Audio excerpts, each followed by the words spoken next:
50 years and going strong, as you've led us all along, through the highs and through the lows.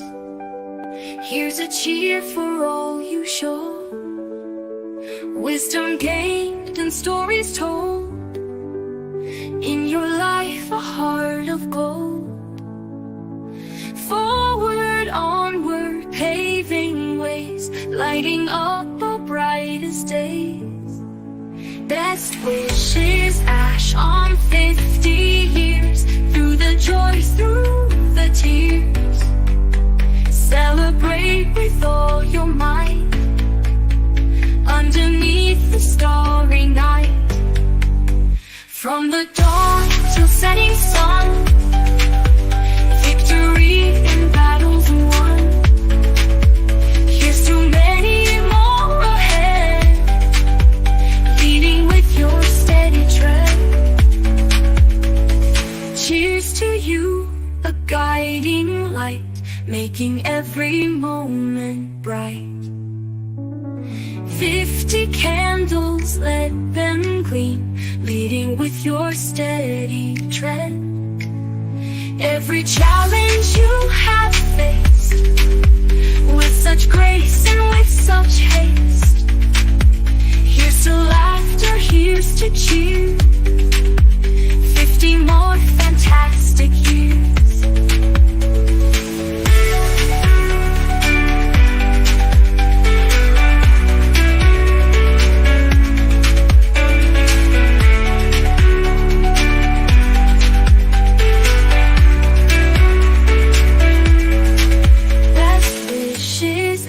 On 50 years, through the joys, through the tears. Celebrate with all your might, underneath the starry night. From the dawn till setting sun, victory in battles won. Here's to many more ahead, leading with your steady tread. A guiding light, making every moment bright. 50 candles, let them gleam, living out your highest dream.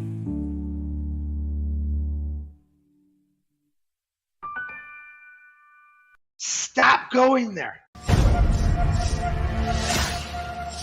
Karma's a bitch. Queen of Karma.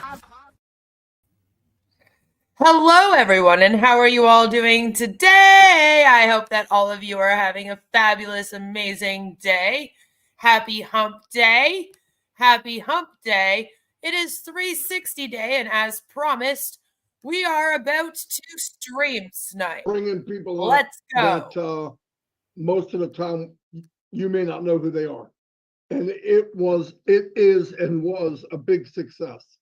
A couple things I want to say is a couple of the videos I got. Well, first I want to talk to the deaf community. That's why I made sure the caption's on. I got 15 from the deaf community just today. Shout out to all the deaf community. Thank you very much. It's amazing.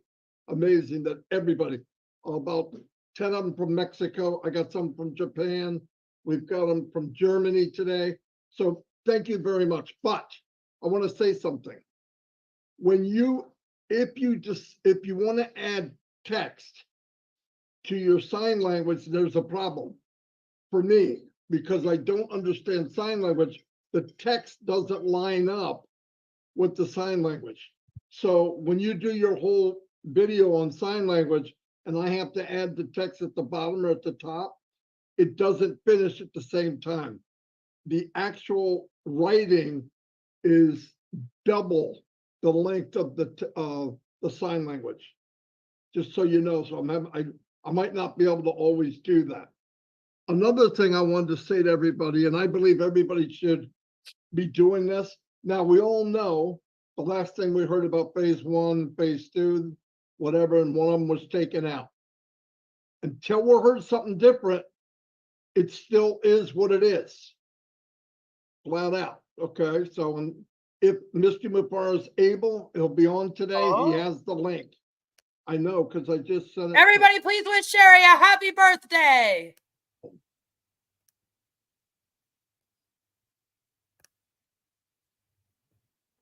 Okay. Anyway, another thing I wanted to say, we were doing, when I started, when myself and Chris, I'm going to talk for us and Red Nose too. When we were getting here's what happened.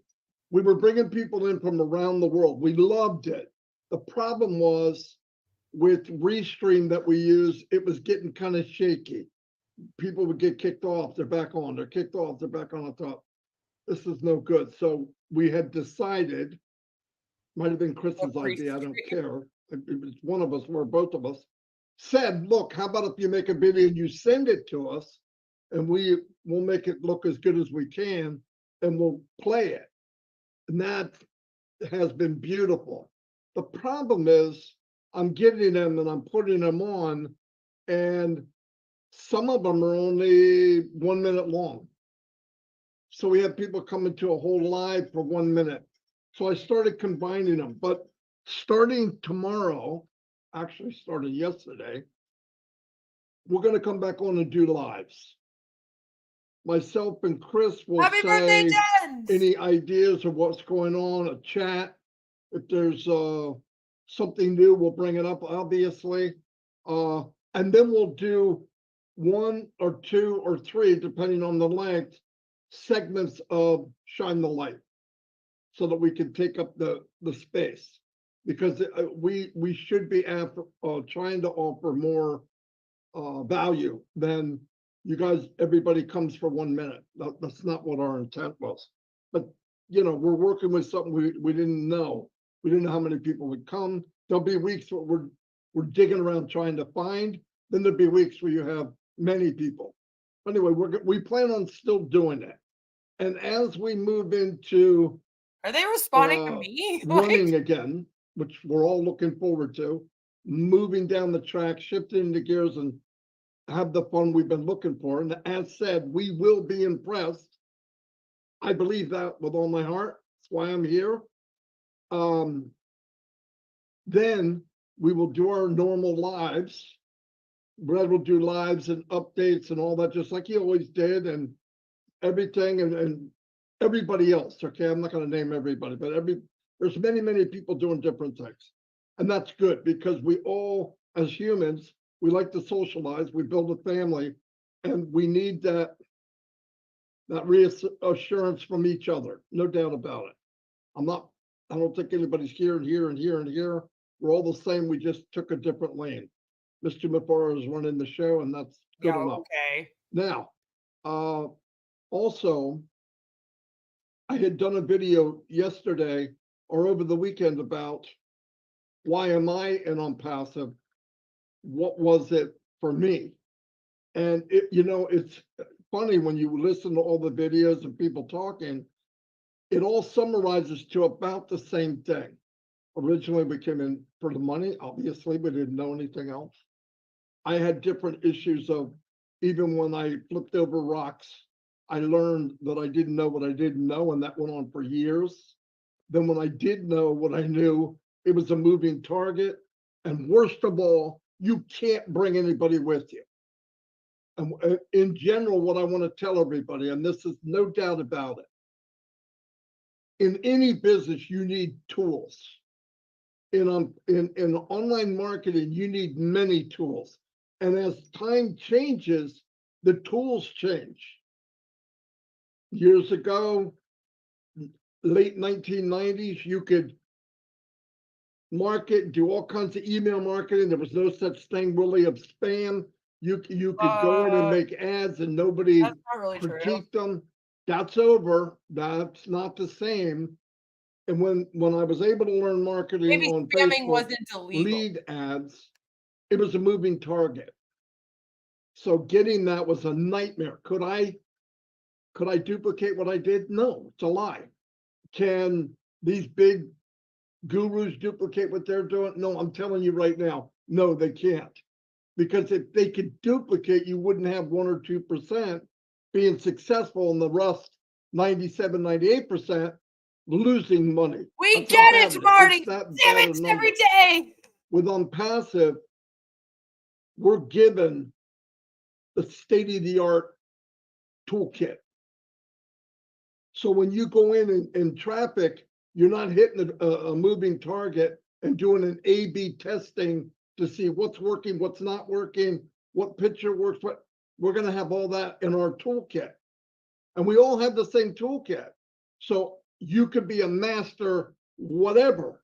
So we all become a master at this crazy online marketing. I believe that with all my heart. That's why I'm here. Okay. Because now How's not that only can we different? build wealth, build friendships, but everybody can go. Everybody has the same potential. In Lamar. fact, you have the same toolkit. Red has it, I have it, Chris has it, everybody watching has it. I don't care what country you're in. And when you start to realize that's why I'm in, that's the power of Onpassive, because all the big deals in online marketing are very difficult to get. And let me tell you something else that is a big plus. When myself, Mike, and Dan marketed, and we would focus on the business we were in other words, we're branding that business, it would disappear. So it might take you 3 months to master what you're doing, get a build-up plan, and you get it, you got kind of a semi-smile, you know you can make money, the company dies, disappears. They roll it up, they repackage it, come out 6 months later, open it up with a brand new name, same garbage. I'm not saying everybody was nasty, but that's how it ran. I'm sorry, that's the way I saw it. And I thought, man, so here's what we have. Most of the time you couldn't meet the owner, you couldn't meet the guy running it. You met the very successful marketers. That's who you met. So you couldn't go to somebody and see if they're in it and get to hear from them. We know who Ash Mufareh is. We're with him all the time. No matter how bad things got, when the smoke cleared, who walked out of that flames and smoke? Mr. Ash Mufareh. Oh, for fuck's sakes. I know no one at 64 years old, 30 years online, if you count Amway and before online, never ever met anybody like him. And I had said this to someone the other day. Every business I was ever in, I never felt that feeling like this is what I'm looking for until I came to Onpassive. And that's 20 years full time. I've been in business. I said, well, I kind of like it, but there was always that little thing like, is it going to be there? Is it a good product? Does the person running it even care? Never had that my whole life. That's part of this business that is priceless. I mean, it's absolutely priceless. And then you would always hear, you need to have more than one stream of income. We have a waterfall of income. You can do what you want, when you want, how fast you want. Even your own products, guaranteed. I see people out here now, they're trying to do their products and all. I get it. But you're never going to do anything in your products unless you don't care. If you learn how to market and you're not really thinking about, I got to bring people with me, you can make it. It takes a lot of time. It takes a lot of money. Because remember, while you're testing, you're paying. Wait, you do a bad ad, you pay for it. You do a good ad, and the company you're doing the ad with said, you can't put that in there. That's too hypey. You paid for it. In Onpassive, we paid to be in. We've got that money back. We're getting a toolbox for. Yeah, but I can pause it for a second. This is Onpassive. This is a pyramid scheme. It's run by a man named Mr. Ash Mufareh, who they say is Lord of the Internet. So it's more of a cult now. They do a weekly webinar every single Wednesday in which their CEO usually comes on and speaks to everyone. And we're talking about how all the other multi-level marketing companies suck, but this one is apparently the best one ever, like they all say. Free. Yes, we're going to buy the products. I'm using them. I would need them anyway. I had a bunch of little gadgets and things I'd go out and buy, but they were everywhere. It was like this big sloppy warehouse. I need this to do this. I need this to do this. And none of them work together. We had to mend and put wires, and I'm talking about online type of thought where you're, okay, I could use this app, but how do I get it to work with this? They weren't made to work together. So you make a bridge. Who's got time for that? And then when you're all done, you go, I'm bringing a bunch of people in, yay. You can't bring anybody with you. So now you're just bringing a bunch of people in that can't do what you do. Put up right now. Or you can't do what they do. Either way. Our site's been down since June 27th. You can't sign anyone up. So how are you bringing people with you here? That's what I'm saying. So weird. And what happens then? You've got to learn not to give a crap about the people and bring them in quicker than they quit. And when you can do that, you're successful. To me, that's not success. Success is when we can all go as a movement. No, they're live now. That's why I'm here. We are being led by a person that in the midst of all this, the only thing out of the picture of the coding and the money and the power and the wealth movement, the only thing missing, he took himself out of it. Oh my God. Think about that for a minute. Listen how they're done twisting all this with a lot less headaches without us being there. Now, did we make a difference? You darn right we did. Because you can walk anywhere with 1 million people in your back pocket, you got clout. But to add that to what he's built and given us the opportunity to say, here's your toolkit, and it's the best toolkit on the planet. And you can use any tool you want over and over and over, and then bring people in. Let me tell you something. I'm sorry I'm talking so much, but we need to dance anyway. Wait. I'm sorry. I'm going to have to stop and react to some things here. Like, I feel like now, are we going back to Ash's GDI Fusion, which is what AshMax was supposed to be, which is 2 other scams that he was in. AshMax is the scam he ran before Onpassive. That Onpassive is basically just AshMax rebranded. And the whole point of GDI Fusion was that Ash had allegedly made one of these systems that would bring in leads and targeted traffic to make you money if you were in an MLM. So then, of course, Onpassive is kind of like built off of that idea, thing he did in GDI Fusion. But if you guys remember, he did that big speech about how he wasn't getting anywhere with it there. So he like left and then made AshMax, right? And then AshMax was supposed to be like basically GDI Fusion with marketing, which is also where Onpassive started. Because he kind of rage quit AshMax, and people were starting to like be like, nothing's gonna happen here. This seems like a scam. So he got all mad, yelled at everyone, had this big, huge quit stream. And then a little bit later, he came out and said, actually, we're going to do this other thing. And it's going to be, you just got to like pay in with your crypto. And then we're going to be doing this new company. And people joined it before it even had a name and was called Onpassive. And then eventually, of course, it became what we're covering now, Onpassive.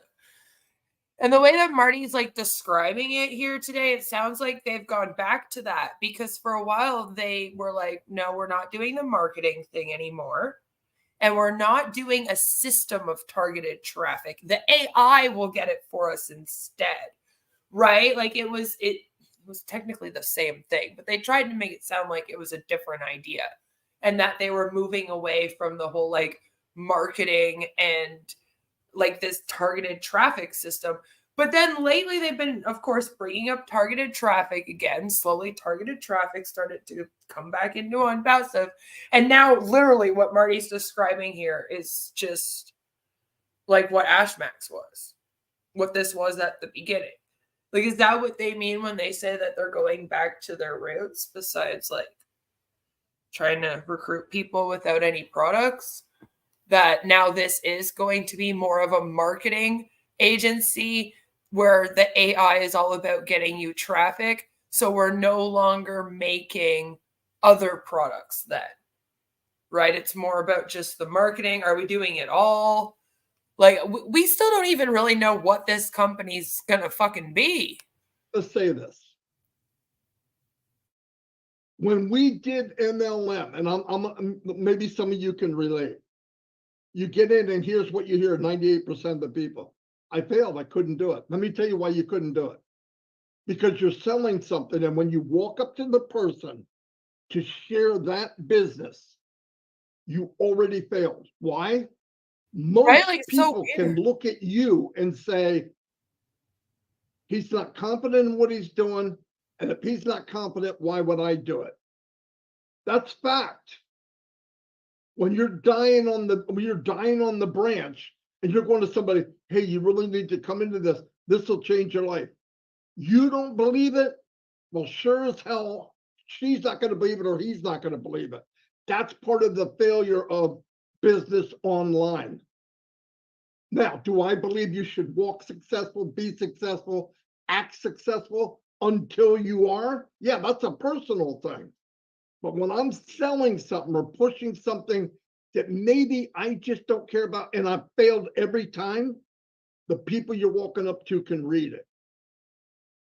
Let me tell you the difference. When this company starts to become very successful, and you, when I say this company, I mean you, become successful from $5 to $50 to $50,000 to whatever. When success So it is about lands in you, and it is you, you will walk taller. You'll have a bounce to your walk. You'll look better. And when you walk in a room, people walk up and want to know what you have to say. No joke. I'm telling you, success is not just something you can touch. It becomes you. Success means the truth happened and it worked. When it starts working, everything will change. All the people that told you no, you're an idiot. I just want to remind you that this company preys on people in places such as Papua New Guinea, deep in South Africa, places in India where people don't have the privilege of being positive and faking it till they make it and waiting around for money. I also want to remind you that all of the employees in Hyderabad and Dubai have not been paid since January. Okay, I've gotten messages from them very upset. They are not doing very well right now. So if you're in Onpassive and you care about people and you want to help people, tell them to pay their employees the wages that are owed and have been owed since January. I can't believe you're doing. Are you still doing that thing? Are you doing? Wait. Don't beat on these people. They're not going nowhere. Your crazy Uncle Bob is still at the picnics. Uncle Bob's going to come up to you one day and say, so what is it you're doing? Why would he do that? Because when you invited him to your picnic, it's a new home. How the frick did you get this? You know that crazy company you talk about? That's how I did it. I'm telling you, but think ahead. Start thinking ahead. Walk like you're going to be successful. Why? Because you should. You're in Onpassive. You will be successful unless you don't want to. Why? I don't talk about money, and you don't have to. The ingredients of Onpassive. See, that's the thing is that here they don't even care why. It's just Ash says that we're going to be successful and we're all going to be rich. So one day we're all going to be rich. Doesn't matter that the website is down. Doesn't matter that we owe Amazon $3.4 million and they cut us off and we have nobody to host us now. It doesn't matter that all of our employees are no longer in the office and that they're all suing us because we haven't paid them since January. It doesn't matter that the Security and Exchange Commission in the USA is trying to put a director's bar on Ash Mufareh, which will stop him from owning or operating any businesses ever in the USA in future. And they're suing him for $108 million because he's pocketed $108 million. All of the money that you have paid into this company that was supposed to be used for the products, that was supposed to be used to advance the company, to make it so that you guys could make this commission, so that you could save humanity, Ash spent on personal expenses. It didn't even go back into the company at all. All of it was spent on personal stuff, like him sending his wife to the salon and spa. The Security and Exchange Commission has tracked his actual bank and have gone through all of his transactions and have literally watched where this money went. So it's like, what are you going to do that is going to make it so that all of these people are rich one day and everyone can save humanity? You can't just be like, because Ash says so, because we have good products. The end. You don't have anyone building your products right now because you refuse to pay them their wages. 200 out of 300 employees went on strike. So they're not working. The Dubai office was let go at the end of August, so they're not working. So how are they getting this back up and running? Part of the ingredients of Onpassive is the wealth. Work on what you can. It's called you. Work on you. If you believe it, a lot of people in Onpassive. When Onpassive's in you, you'll feel like I feel. This, I'm not kidding. Now, I know these guys do, and I'm starting to meet more and more people that feel exactly how I feel. That's why I'm hyped up. People say, oh, I can't believe you work so hard. I'm not working.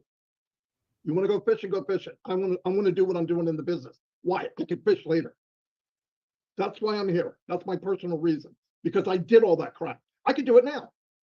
I could go out there and make money and take money from people. Number 107, 108, 109, that's all you are as a number. I could do it. I know I could do it. But I have to look at myself in the mirror at night, which is already a scary thought. But anyway, I'm going to turn it over to Red. I'm done. Anyway, go ahead, Red. Well done, Marty. Excellent, as always. It really is inspiring for so many of us to listen to you. It really is. You are never far away from the mark, that's for sure. Hi, Chris. How you doing? You're looking extremely dapper, I think the word is, for today. Right, before I get into a few other bits and pieces, for those of you that are following me either on Facebook or on YouTube, you will know that I'm not in the UK at the moment. I'm doing really what our CEO has told us all to do, and that is live your life and wait for Onpassive to do its thing. And part of what myself and Jane do on a regular basis is we have a couple of holidays a year, and it's normally around September time, and normally around about February time is when we take ourselves away, and we have either a week or 10 days, something like that. And at the moment we're in Greece. And whilst I'm here in Greece, I will not be doing In the Chair, but I'll be doing a few lives as well, just to bring you guys up to date if we hear anything, but more importantly, just so you can have a little bit of a look at this beautiful island where we are at the moment. So for the next couple of days, obviously, no In the Chair, and obviously just a few lives. Now, I was listening to what Marty was saying, and as you know, I am a bit of a straight hitter, a bit of a straight talker. And what I want to talk to you about now is very, very simple. Stay the course, guys. What do I mean by staying the course is that many of us have invested heavily into Onpassive. Now, I'm not talking about investing heavily money-wise into Onpassive. We've invested emotionally. You really have not invested too much to walk away. There is no point in investing more at this point when this is just going to take from you. Cult leaders say this to their members so that you feel obligated to stay. You have no obligation to stay here. If Ash had no obligation to keep this company's products running for all of you, to be able to sell it, to make these commissions as promised, you don't have an obligation to stay here anymore. Okay? Don't let them say to you, oh, you put so much time and energy and a month's pay into this, so now you have to stick it out. No, you don't. You don't have to stay in a cult just because you put some time into it. Sometimes it's okay to cut your losses. And in this case, it's the best thing you could do for yourself and your family. Personally, we've invested our knowledge, our time, our belief. All of this is an investment from ourselves into Onpassive. You know, we have learned so much through Onpassive. We have evolved ourselves because of Onpassive. We become, quite frankly, better people because of Onpassive, because of our involvement with the business, our learnings from our CEO, from these guys here, from many other people who are involved in Onpassive. And what I'm trying to put over to all of you is that you actually owe it to yourselves to stay the course of this business. And what do I mean? I mean, you want to see it through to its fruition, see it through to what we all know is going to happen. Marty talked about inviting Uncle Bob over, the crazy one in the corner, and asking you, how did you get all this? And then you turn around and you say, you know, that thing I've been doing for the last 5, 6, 3, 2 years, whatever it may be, however long you've been in, that paid for this. You don't have to mention how much you have earned from Onpassive. You don't have to give that amount of money. Why? Because it actually doesn't make any difference whatsoever. Do you think spilling the beans on how much you've earned is going to influence these people? Is it going to make them want to be in Onpassive any more than showing them what Onpassive can do for them? That is the real beauty about what Onpassive has done for all of us. It showed us what it can do, not just for us, but for everybody. Ash has said it on many occasions. People need Onpassive. The world needs Onpassive. Why? Because we're doing something that is completely different than anybody else has done already. Has other people had the opportunity now to do what we're doing? Yeah, they have. 6 years in the making. We've got spies in the camp. They've been here. They've seen what we're doing. They're probably founders. They're affiliates. They know what's been going on. But ask yourself, why haven't they done it? Because to them, the money that they want from as an individual isn't there for them. But for the rest of us, the normal everyday guy on the street, it certainly is there. And that is the difference. We're not talking about the 1%, 2%, 3% at the top of the tree, the owners, the directors, the ones that have invested heavily into a business who are going to make the money. We're talking about the every average person on the street across the globe who has a fair shot of being involved with something that is going to change their lives. And that is why we are going to be so successful within Onpassive. And this is why I encourage every single one of you to stay the course. Is it difficult? Hell, yes, it is.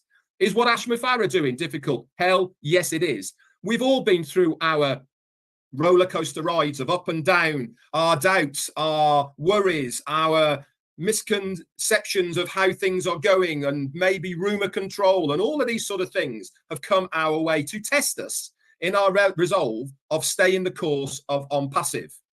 This is why so many people fall by the wayside, is because they haven't got that belief. They haven't got the drive to stay the course, to see it through to the end. And this is why I believe we are so close.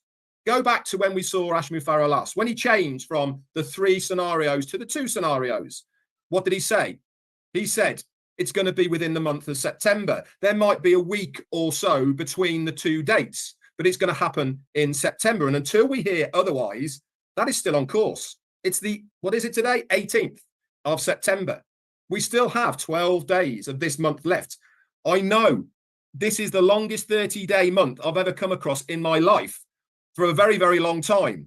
Every day seems to drag. Why? Because I am excited for what is going to happen. I am waking up in the mornings, looking forward to the end of the month. I'm sure you guys are as well. Why?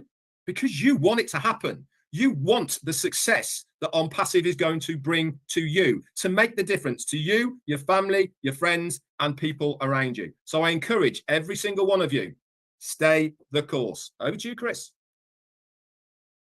Very good, Red. Very good, Marty. I love you both. Always great to hear you guys and see you on Wednesday. I want to start off real quick by wishing 4 people happy birthday. Pat Parent, happy birthday. Sangeeta Bizwaz, happy birthday. Kristen Koznowski, happy birthday. And Mohammed Kamrazaman, happy birthday to you. I hope you have a joyous day. I do want to shout out some prayers. I got quite a list of them real quick, in no particular order. Robin Noble, Pat Parent, Julie Pierre's daughter, Chloe, Milo Davis, as you heard from Marty, Harold Fox, his granddaughter, Daryl Cook's brother, my son, Joey and his family, Cindy Hopkins, Regina Baker, She was hit by a car a couple weeks ago. Say Oh some my prayers for her. God. She's doing a little bit better, but she's in a lot of pain, a lot of broken bones. And absolutely pray for my brother Red, my brother Marty, and Oh my everyone else, God. including Mufareh and his All family. you They say? can always use prayers. Even Redford will say that because we talk about that. He'll say, "Chris, shoot me some prayers, will you?" I got you, buddy. He really doesn't I want to do care. something a little He just different. I wants did to a little live. bit of the deaf community, which rock on deaf Oh. community. I want to throw some numbers at you. I'm going to be the number guy today, okay? But not the numbers that you want to hear. Different set of numbers. And then I want to explain to you why we do shine the light in the chair, having a conversation with I don't Julie, give a fuck. Noel Warcon, Jeffrey Stop Morlock, explaining Tech things to me, Pros, damn it. Comfort Contour. Anyone else I missed, I apologize. There's a lot of them going on because we got a lot of people to get to. But let me throw this at you. We know last week I said there's 70 million deaf founders in the world's population. Okay. And I think that intrigued a lot of the deaf founders to say, I got to do shine the light or in the chair, whatever it is, because they want, I explain that you're talking to your community. Now I'm going to break down a couple countries real quick. I don't have a lot. India has 1,326,000,000. There's probably a lot more. These are a little older facts. And I think we have 60,000 founders in India, from what I understood. Now, 60,000 to 1,326,000,000 plus. Who are you talking to? You better be coming on to one of these shows and talking in Hindi and talking to your country. All right, think about that. Another one, I use Bangladesh and India a lot. They got 169,356,000 people in Bangladesh. I'm not sure the number on them. They got 2, 3, maybe 4,000. That's a big separation. Who are you talking to? Why aren't you coming on to one of these shows and talking in your language to your country that's going to be shared out through over 18 YouTube channels? Africa, 1 billion, the place that we have the most work. I really believe that. Africa, 1,275,920,000 is probably a lot more than that. And I know we got quite a few people from Africa here. Let's just round up, say 3,000. Those 3,000 founders are going to be talking to the 1 billion people in Africa. You understand? That's why you need to come on to one of these shows and get yourself out there. We're not doing it for us.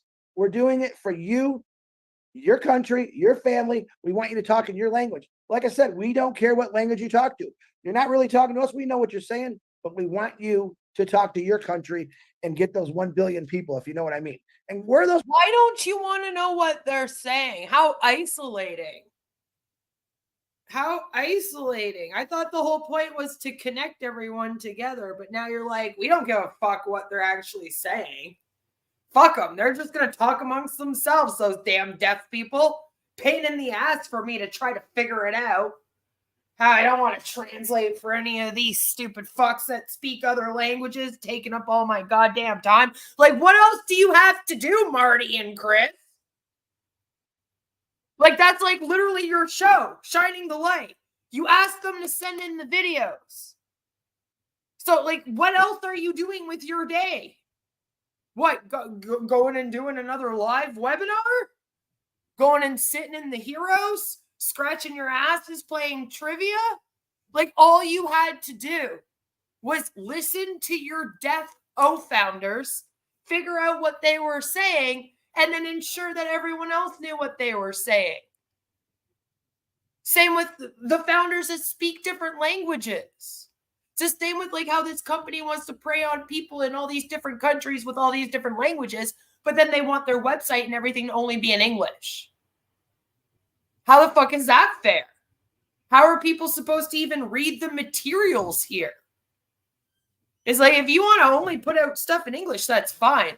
But then your ass better only prey on people that can speak the language. You don't have a right then to go and look at people who speak Hindi and tell them, hey, come along and join this thing. But by the way, I know you don't speak English. Everything's in fucking English. I just find that so disrespectful and like really gross. And it's like, what do these fat asses have to do while they're sitting on their ass all day? Honestly, though, like, what else are they doing? Like, your job is supposed to be Onpassive. It's like, I can see why you decided to opt with MLMs instead of running your own business, because you won't even have the initiative to do the even smallest little amount of work. Like, that's ridiculous. It's like so isolating. And I'm partially deaf, by the way, so I'm taking like personal offense to this. I might be triggered a little bit. but it really does piss me off. He's like, oh, fuck the fucking deaf community. They're talking to their people. Like, oh, I hate it. I hate it so much. Every time that they say this, I'm going to get mad. Those people are going to go Yeah. under the Indian family, under the Bangladesh family, under the India family. All right. Now I kicked in Vietnam. 99 million people in Vietnam. Now, I'm not sure. I'd have to talk to Julie on how many founders we actually have over there, but I'm going to say 2,000 or less, could be more. 2,000 to 99 million. Where do you think those people in Vietnam, the 99 million people, are going to hear about Onpassive? All right. Through the Vietnamese that are coming on to one of these shows and talking about themselves, talking about what Onpassive is going to do, and put it out there. You're talking to your country. Last but not least, and there's a lot more. I just didn't want to go on. I could go on all day like this. PNG, one of my favorite places in the world. Mine too, right now. They have 8 million. That's when we're done here. We're going to read a new Inside PNG article just for a little refresher on what's going on with your company. PNG is finally speaking out about you. I'm happy. 35,000 people. Now, I think in Papua New Guinea, maybe 10,000, Marty, give or take, founders over there. 8 million people to 10,000. Where do you think Papua New Guinea is going to go to? People that are coming on these shows, people that maybe been afraid in the past to come out of their box, to talk about it. Now you have the opportunity to jump on any of these shows. One of ours, I think it's easiest. You can make your own video, send it in. But you're talking in Pidgin to PNG, to 8 million people, folks. Where do you think they're going to go? They're going to come to those 10,000 people, and they are going to sign up, and it's going to be unbelievable. Now, I could drop numbers, names, countries, and that's really what shine the light. I'll talk about my show right now. Red's the same. We're trying to get you guys out there, to get you out of your comfort zone, to let people know, to let your people know, and the rest of the world. I don't understand. I don't understand the point if you're not actually sitting down with people and meeting with them. Like, I don't get it. Sorry. About Onpassive and who you are. The PNG, will use them for an example, 8 million people. Okay, 10,000 founders. I guarantee you that you're going to relate. Those 10,000 founders are going to relate to every person in PNG, which is 8 million people. All right. They're not going to relate to me as much as they will you. Same with Vietnam, Bangladesh, India, Africa. They're going to relate to you because they care about their country and they want to build their country up. That's what Onpassive is doing right now. A lot of people will say silly, oh, why are you doing that? Because Ash Mufareh is working his butt off. And to be honest, I don't want to bother the guy. I want him to keep doing what he's doing. So we came up with these shows to do, to introduce people. A lot of people you've never seen before. I know, as a matter of fact, in the deaf founders community, there was at least 15 of them I've never seen before. And boy, I'm glad that they got a voice now. Even maybe it's silent, they have a voice. And they're coming out and they're sending more videos in. Because I think I'm going to take a little bit of credit for that.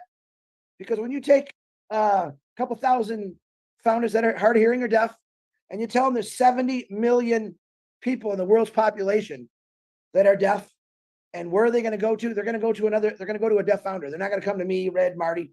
They are going to go to you. You speak their language. They understand what you're saying. And we also have I think Marty told me last night, we got to think our first deaf from Germany coming on here soon. We're getting them from all over the world.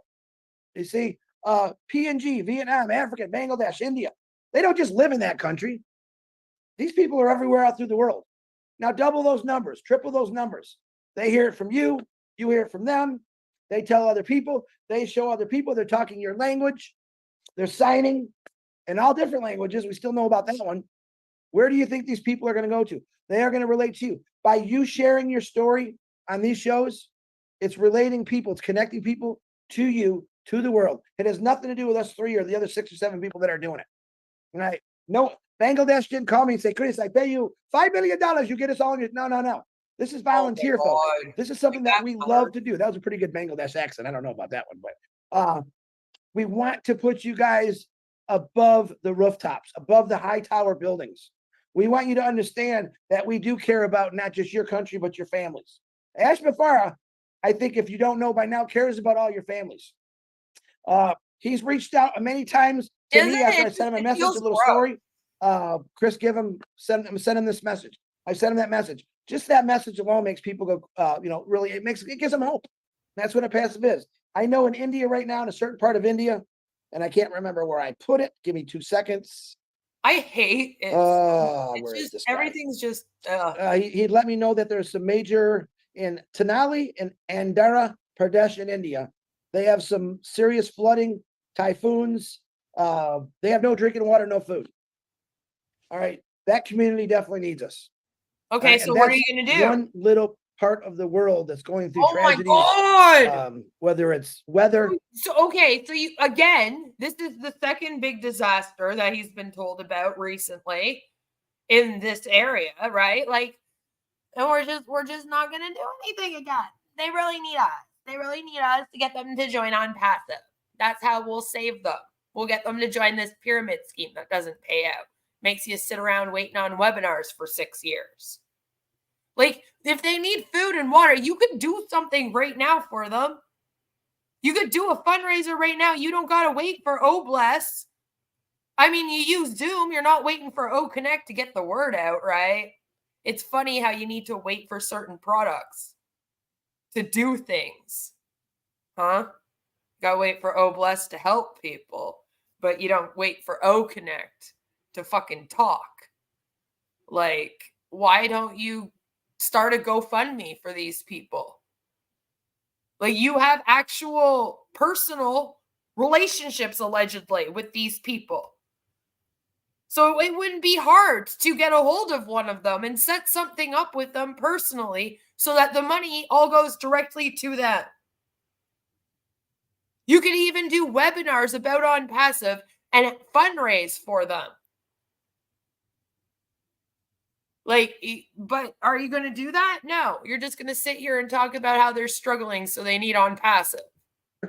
Help, I mean, sickness, So frustrating. Whatever's out there that wants to eat us alive, it's in every part of the world. A lot of people ask me, Chris, send me some money, send me some money. I mean, I wish I could send everyone money that needed help, but I can't. The truth is, I can't. The truth is, I'm waiting for Bless to take off. So then we have that amazing tool that's going to help a lot of communities out with fresh food, fresh water. Right now, I offer my prayers for everyone that's struggling through maybe a bad situation, whether it be financial, whether it be catastrophe. It goes on every single day in this world. And I pray that that stops someday. I do think that God put me here for a reason, put these two guys here for a reason. And we're doing something that the path we followed is nothing but good. We're not telling people lies. We're telling them the truth about what this company is. Oh, yeah? Ash Mufareh, and I'll say it again, is not only one of my good friends. I do call him a brother, like I call these two. He's done amazing things, but I think you don't really notice it yet. But I think you will in the future. He doesn't give up. He Is that what we're going saving with? everyone. He believes in Just saving didn't lives. notice, guys. He believes in changing lives. He believes. Guys, we just don't notice yet. That's what the problem is. We just don't notice. We've just missed it somehow, all the good he's done. Hello, Kendall. Good to see you. We've just missed it. You know, we need a little bit, we need another 6 years to notice it, I guess. Please, in putting good food in front of you, good clothes on you. This is all the things that built him up to say we got to do a better way. Corruption in this world is horrendous. It's horrendous. I said the other day, social media is a dangerous thing. You say the wrong thing, or someone takes your video and cuts you up. It is a dangerous thing. Oh my This God. is something that Ash Mufareh witnessed for years. He's changing all that. That change is coming. And I don't use it's coming that much anymore because I want you to be excited. By saying it's coming, I've said that for a few years. It's like this. Once Christmas comes. I think you got in trouble. I think you got in trouble for it. I was just talking about, what are you two? Once Christmas comes, you open up all your presents. That's it. Okay. No more. I got a whole nother year, or at least till my birthday, before I can open up. I have that excitement. With Onpassive, we said it many times. It's going to be like Christmas every day. It's going to be like opening a new present every day. Oh my God. The excitement is not going to go away. Period. And that's why I love it. Every time that these guys mention Christmas, I can't help but think of that Christmas video of all the parents saying that they were going to tell their kids last year that they didn't get their Christmas that year because by this Christmas, they were all going to be millionaires and then their kids would have amazing Christmases. Yeah, we're heading into the end of September now this year and everything's down still. So what is this next Christmas here going to bring? How many founders are going to be making videos saying My kids don't get Christmas this year because Onpassive is about to make us millions. Passive. I'm excited because I see what it's going to do for people. We covered not it. just for me and my family. And let me tell you, I have a lot Go of people back in my on my family that are channel, struggling, see it. probably just like yours. We really try to help everyone out, and it's not always easy to do. Red just heard a conversation I had before we got on here. And sometimes we're in positions where we want to help. Maybe you can help. I think a lot of people are in those positions right now. And I believe, I know through Onpassive, anyone in your family that's going to need help. And I want you to take care of your family first. That's the honest to God truth. All right. A lot of people that'll ask me for donations, they are founders. And I'm going to let you know right now that you will be able to take care of your family and your we're community behind with the foundership, with Onpassive, through Mufareh, through Obless, which is a learning tool. And you're going to change Not by much. your country, your neighborhood, your street. You're going to take care of that person that's living by themselves, that's 80 years old right now, that barely has enough money to keep the heat on, barely has enough money to just make a little bit of food a day. That's no way to live. And there's a lot of people that live without any food right now, and they're starving. And that's what Onpassive and Obless is going to come through. The tools that we have that are coming out, we've talked about many a times. Staff, Academy, Obless. You had a women in there. We had all kind of O's. There's a lot of O's in there. And those are all going to come to fruition eventually. And when they do, I think you'll all be blown away. But I'm just saying, I'll agree with Red. Go on with your life. Enjoy yourself. Plug in once in a while. Wow, he actually wore the same shirt I did. And just keep doing what you're doing, because that guy right there, he cares about you. I kid you not. Actually, I like your shirt better. So let me introduce my little brother, my younger brother, my favorite brother out of these two bums. Mufareh, I love you, brother. The floor is yours, and thanks for coming, my man. Fantastic. Thank you so much. I hope that you're doing great. Something popped up. I really was enjoying the conversation with Amin, but I made a commitment. I needed to come and show up here. So it's all good. It's lots of progress and positivity. So I want to make sure I don't bring everything, in details, lots of mechanics. But I'm going to do my best to recap or summarize where we are here and the next phase. So we talked about a few things, perhaps moving forward and how the business is going to function. But before we get to that, I really have to address one of my biggest weaknesses, that I don't have enough time to respond to all the beautiful messages that you sent me on my birthday just passed. I'm officially grown up now, still growing. And I received lots of warm, beautiful, sincere messages, videos, things by mail. I want to thank you. All really made me smile, and I'm grateful forever. I really want to give back to as many of you as possible, because that song. We have a relationship that goes beyond business. Yes, business is a big part of our relationship, but we come to know each other at a personal level too, and it's an honor too. I really wish I could do the same to you, but I'm going to say it here publicly. Happy birthday to you if it passed this 2024, even from January. And if it's still coming until December, happy birthday to you. I wish you the very best. Health, love, success, dinero, if you like that, money, moolah, and to be inspired as we are. So thank you, thanks a million. And I can't say enough words to show how grateful I am. I'm thankful for you. It's literally, you're like a part of my family. I feel the same. So now we want to go back to fill you in where we are today. Simply, we're in a better position that we were, say, for the last several months. Today, we're at the best point as of now, and without lots of mechanics. But I don't want to speak too soon, and I don't want you to exaggerate with the following statement. As of now, we're working tirelessly around the clock to reopen the business as we were, and then communicate to you about the next phase. There's no secret. And we'll explain to you some of the necessary things that you should know, like what happened. Like, we owe you an explanation to what brought us to this situation. But this is not our priority. Our priority is to recover the business and move on to the next phase successfully without failure. As of now, my confidence level is 3,000% out of 100. And I mean to inflate it, because I'm beyond confident that we will succeed. We're going to overcome this hurdle, and we are going to be fine.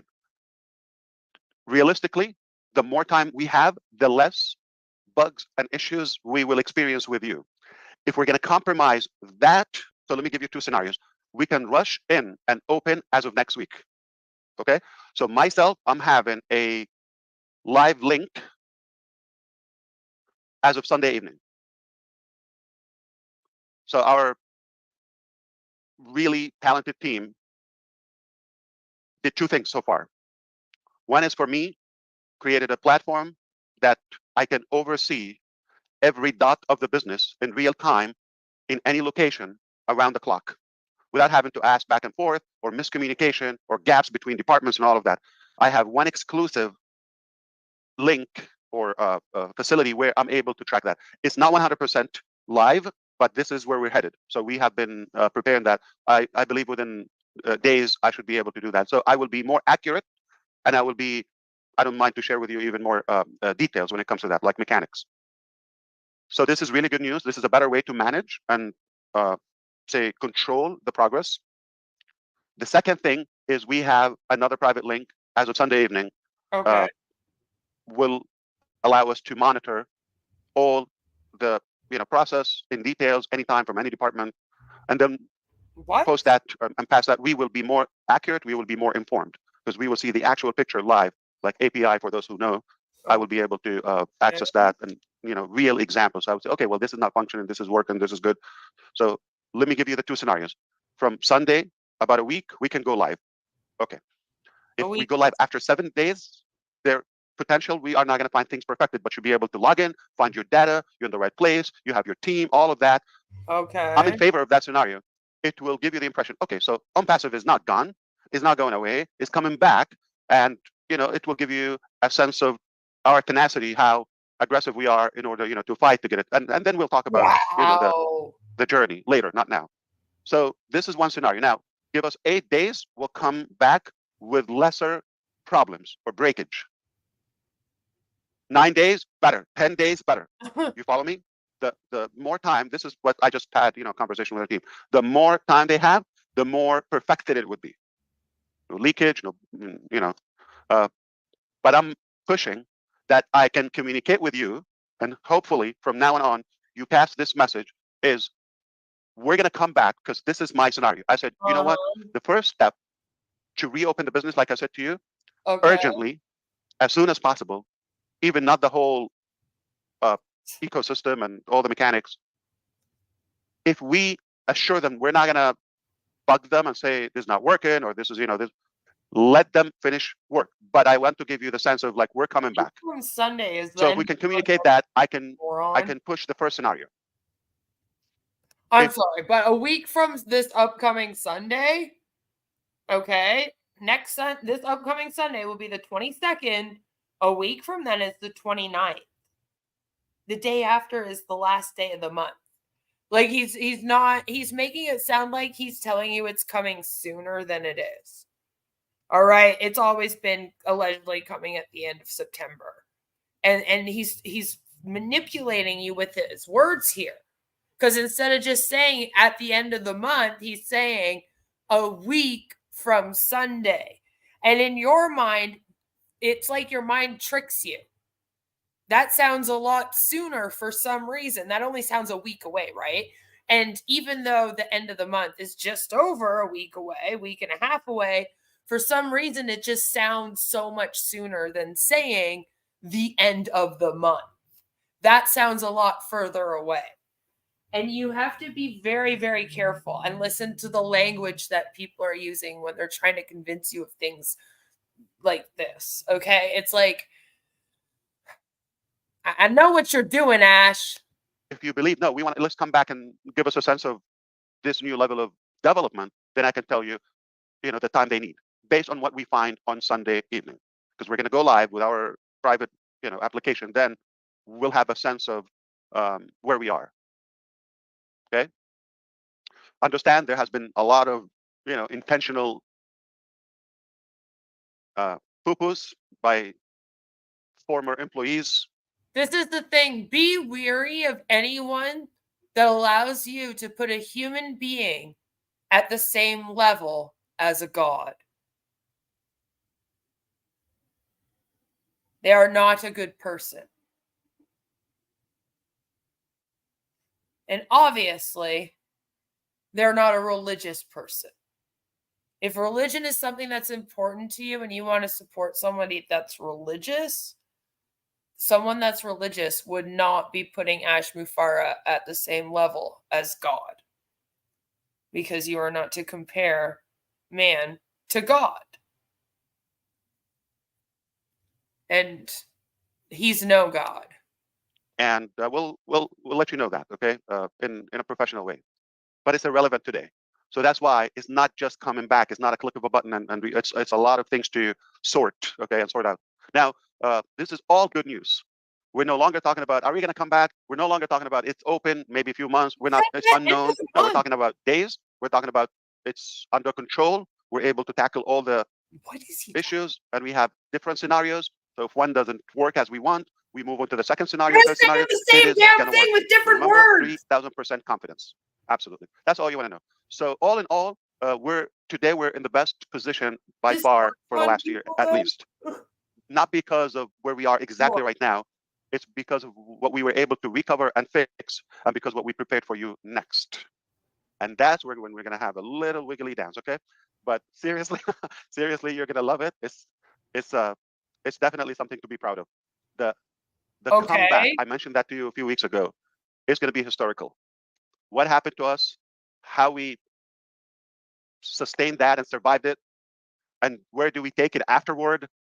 Nothing less to you. Of, I don't want to say a miracle, but you didn't pay your bills, so you got cut off. When you don't pay Amazon for 5 years and you owe them $3.4 million, you get cut off. What was done to you? But it's a remarkable work. It's not typical. I would tell you any other company would have disappeared off the map entirely. So it's all good news because of where we are going, because we have a good grip of the business as of now, and we have the right people. We do have the right expertise and the right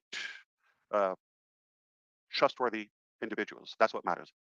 As of now, I can confirm to you, we have expanded in other locations. We're not going to be talking about this much in the early stages as of now, but as of today, we are working. I'm talking about the next phase from multiple countries as of now.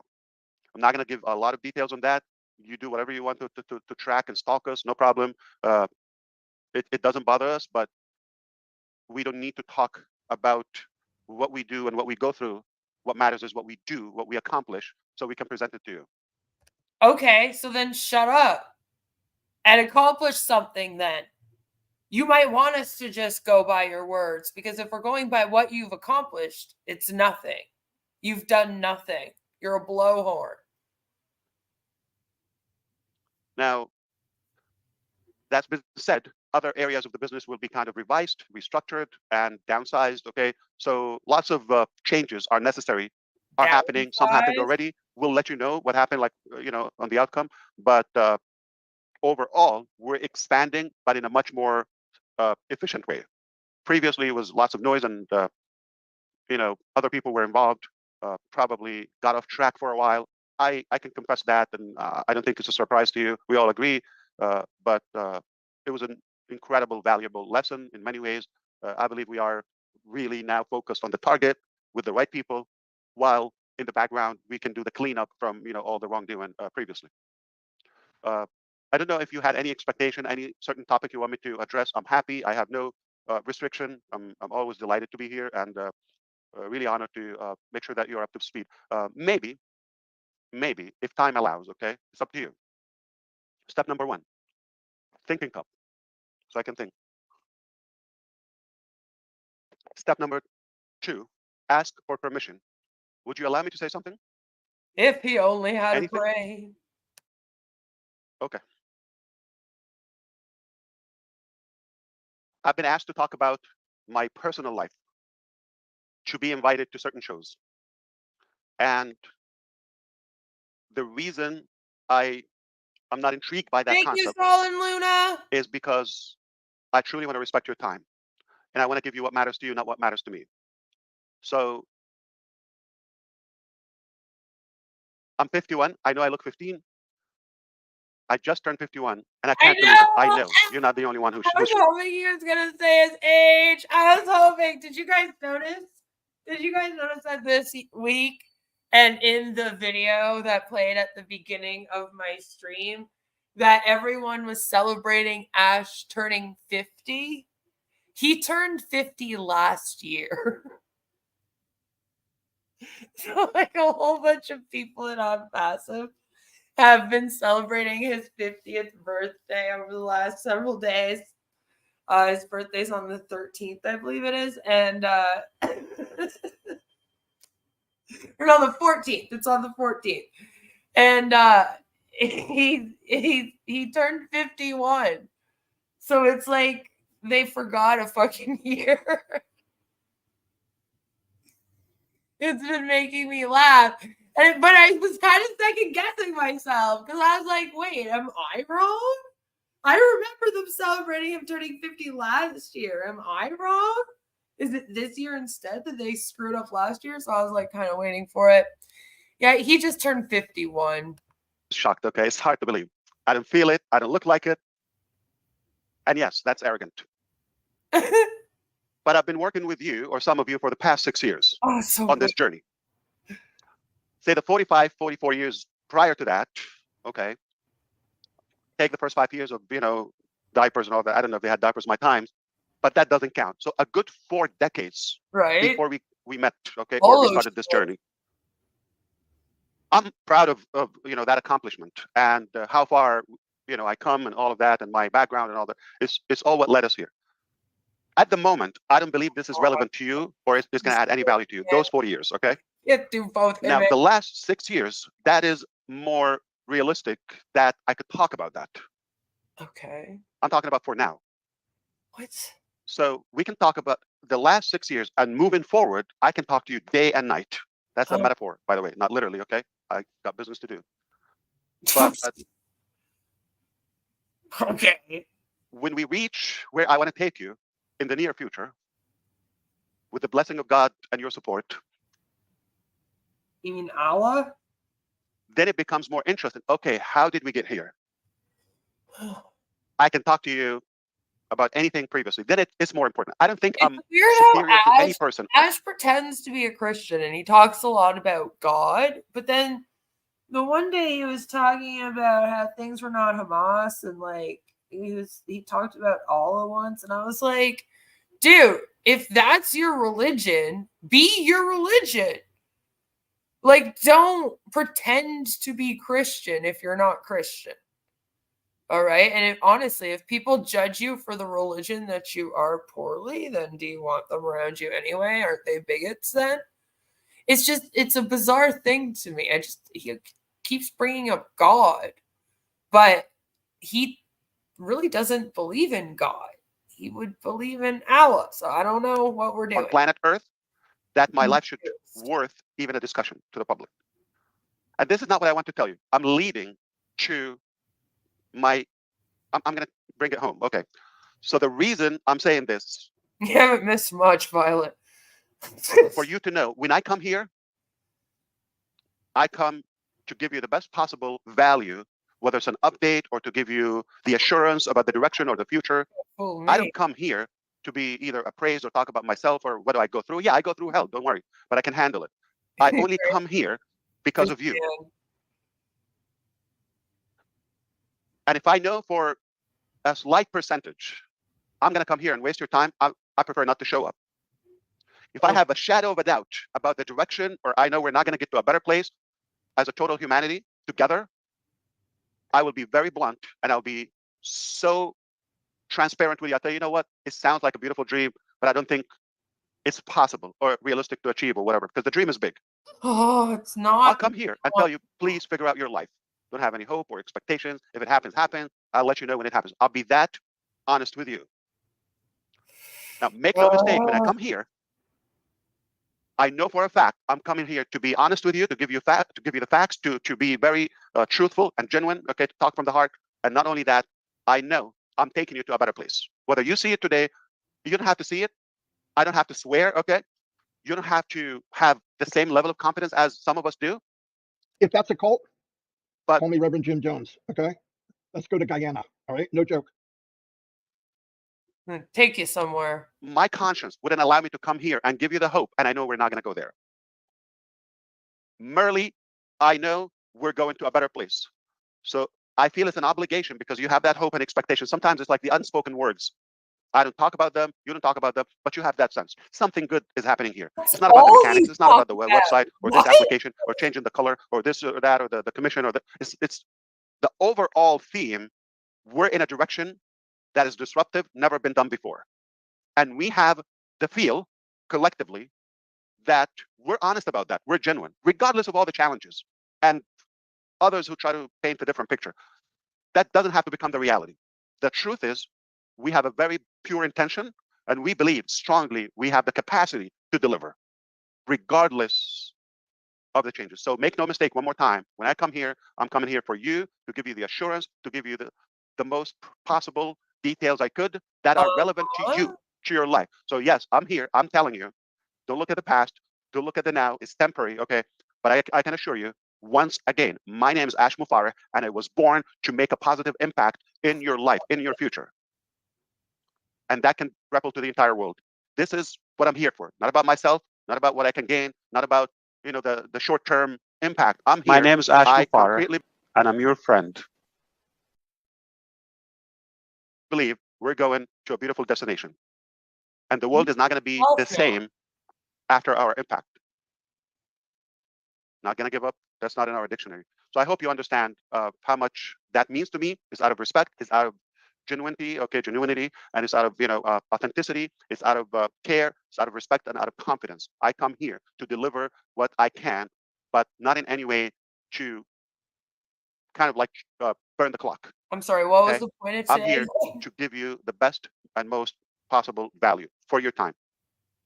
And once again, if I have a shadow of a doubt that we're not going to a better place, I will tell you, don't waste your time.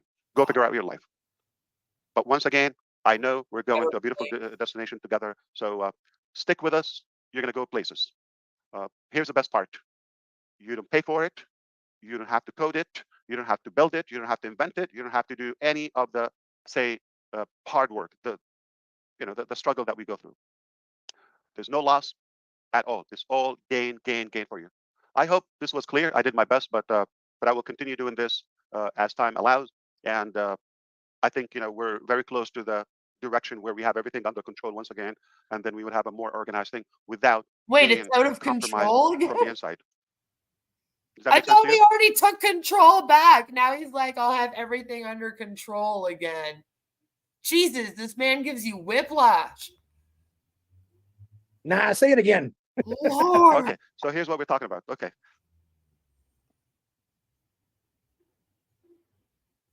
Thanks, Ash. Appreciate you coming on. You thought I'm going to repeat, right? Okay. No, I can't, you didn't believe it for 20 seconds. Yeah.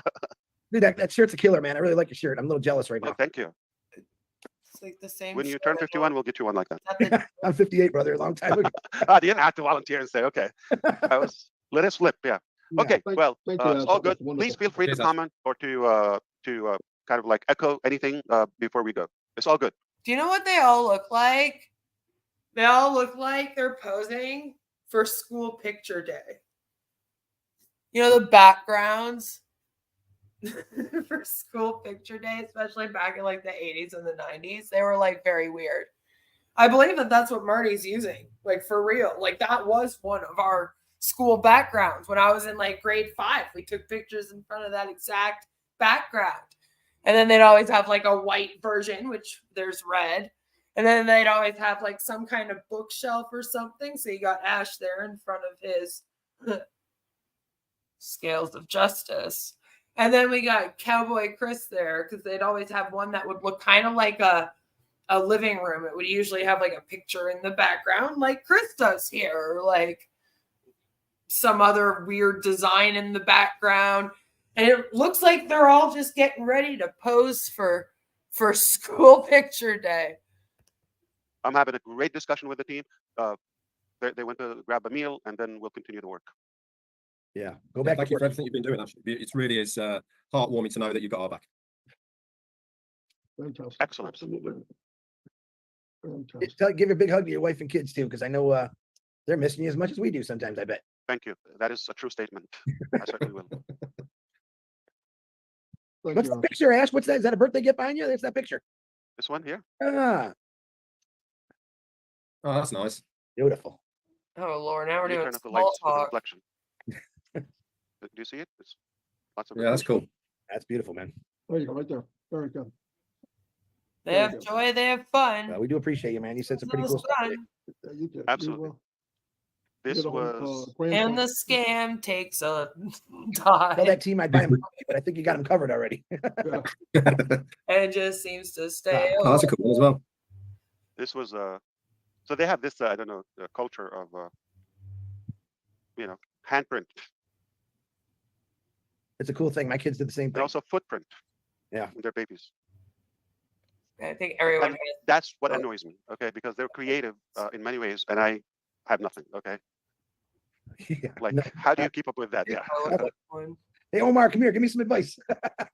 seriously, like every time is unexpected. They're very sweet, and I'm fortunate to have you and to have them.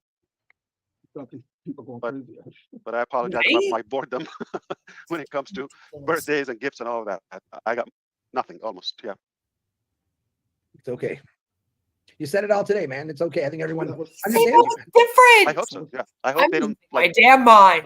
kind of I'm going insane. expand the substance. Like just No, just it's keep not it real. necessary. You Keep said it real. I don't think I operate based on anything that comes back to me in any way. So when I make decisions or when I'm Marty just literally did a speech at the start of this about how it's okay to fake it till you make it, and then you come on here, I'll keep it real. going through this battle in any form, I'm not in my calculation.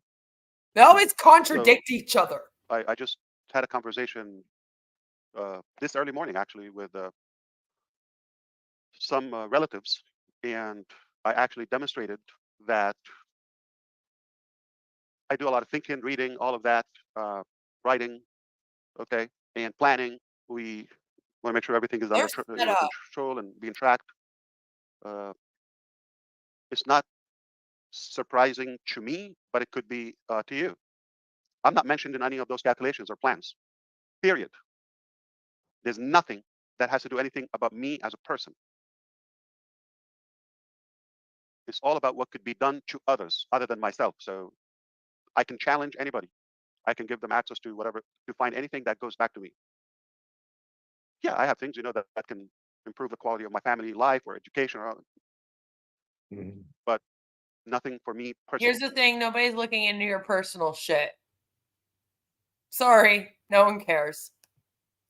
Not financial, not fame, not credit, none of that. I only know about your finances because they're in the SEC. Awesome.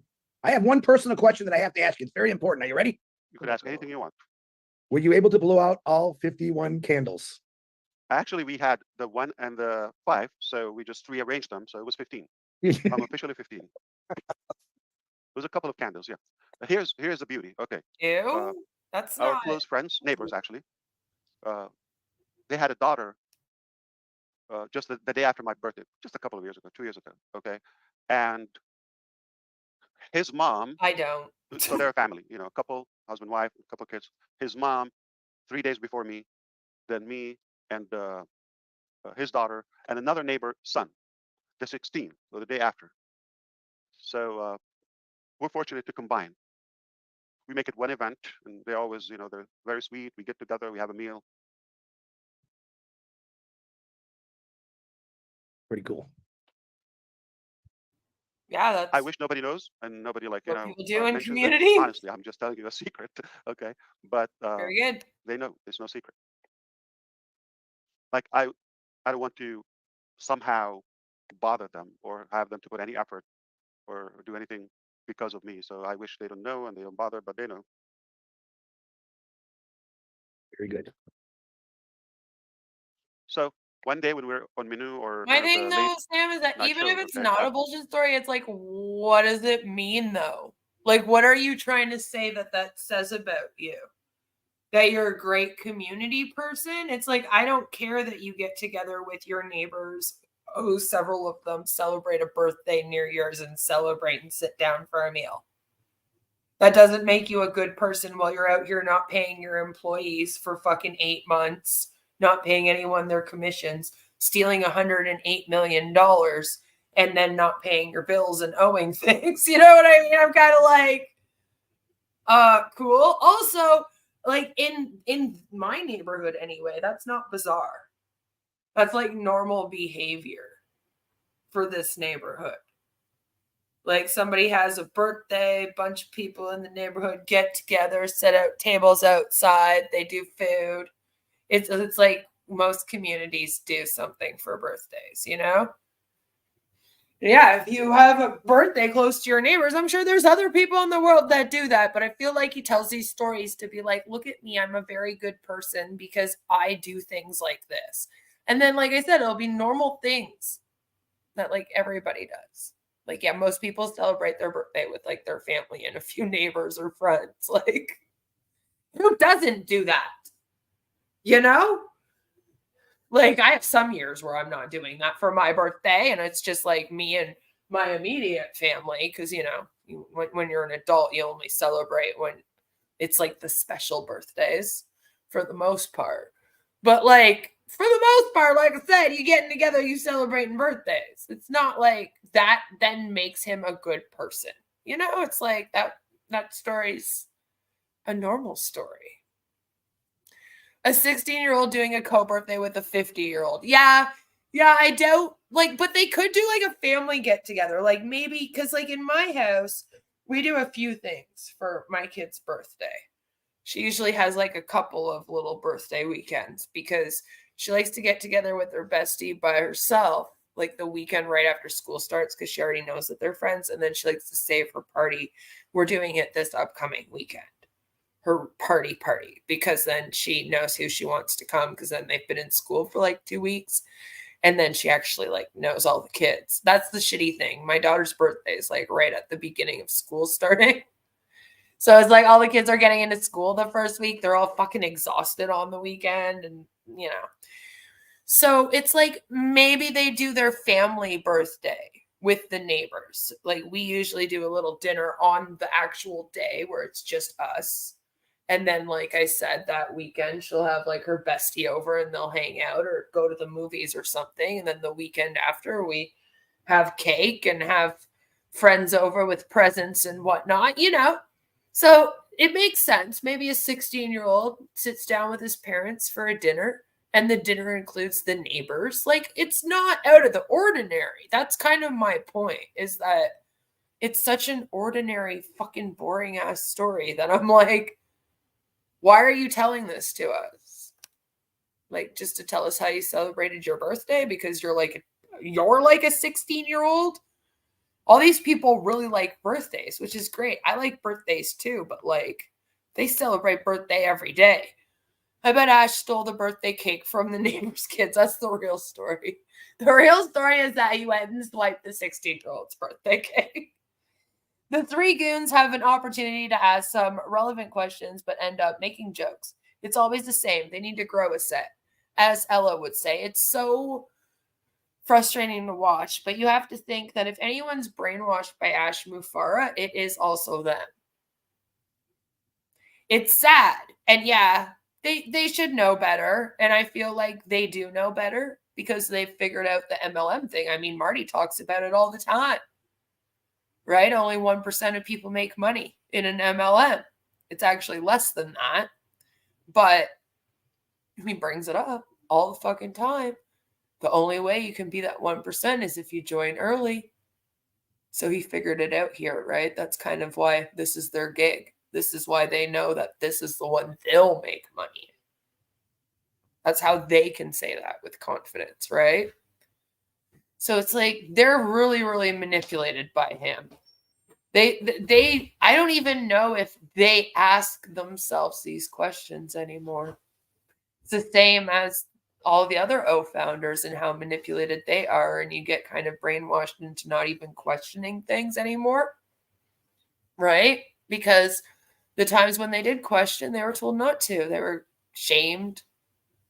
Sometimes Ash and these guys will go on a big rant about you if you ask a question that they don't like, that they feel is too much pushback, right?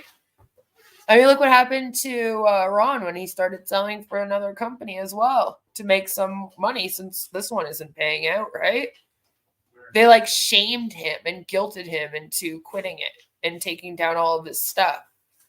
And that's how they treat people that ask questions. So after a while, they brainwash and they're manipulated themselves to not even question it. And I would say that these guys probably don't even think for themselves anymore. It's like they're empty-minded, just waiting for Ash to tell them what it is that's happening here, you know? I have to admit, I can never run up a 3.4 million tab with Amazon props. Red is looking so old. He's been aging a little bit. I mean, he's probably the best looking one, though, let's be honest. This is the MLM. We're not even 1% make money. It's literally just one man making money. Exactly. One man pocketing $108 million. That's all that's happened here. Like, and more than that. When I say he pocketed $108 million, it's because I can show you proof that he has pocketed $108 million. And it's not just me saying it or showing you videos of his. It's in the SEC litigation. They have tracked that money and the spending of it. So I can say that, and it's a fact. Now, the other money that we know he got was for the O-Connect payments last September of 2023. We have no clue how many people bought it. And we're not even sure how much it actually was, because depending on who you talk to, it was either 143 or it was 97. It's different. And I think some people had to use like cards and things again, just like when they were signing up. And some people had to pay more than $97 to do the buy-in here because they had to go buy those gift card things. And then there were fees and all that shit. Remember? It's similar to that. So I can't say how much money came in for that. So I don't really speak much about it. But I do just want to remind you that he did get money for that. And he says that the merchant took it all. But based on the laws, and these are the laws everywhere. These are the laws in the UK. These are the laws in Canada. These are the laws in the US. They're all very similar laws because all of us have agreed in trading with each other that we would all have very similar laws like this when it comes to these sorts of things, okay? It's the easiest way for me to sum it up.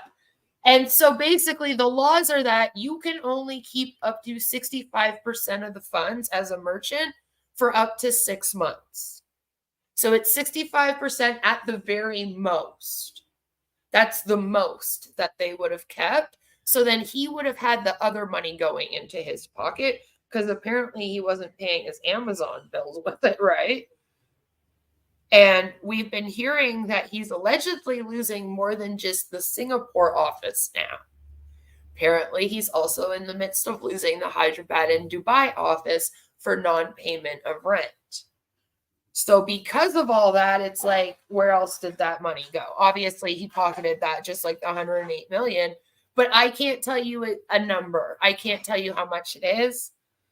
I'm hoping that since the SEC has moved the case another 6 months and they're going to be digging into Hyderabad and everything like that, they're going to be able to find out how much it was.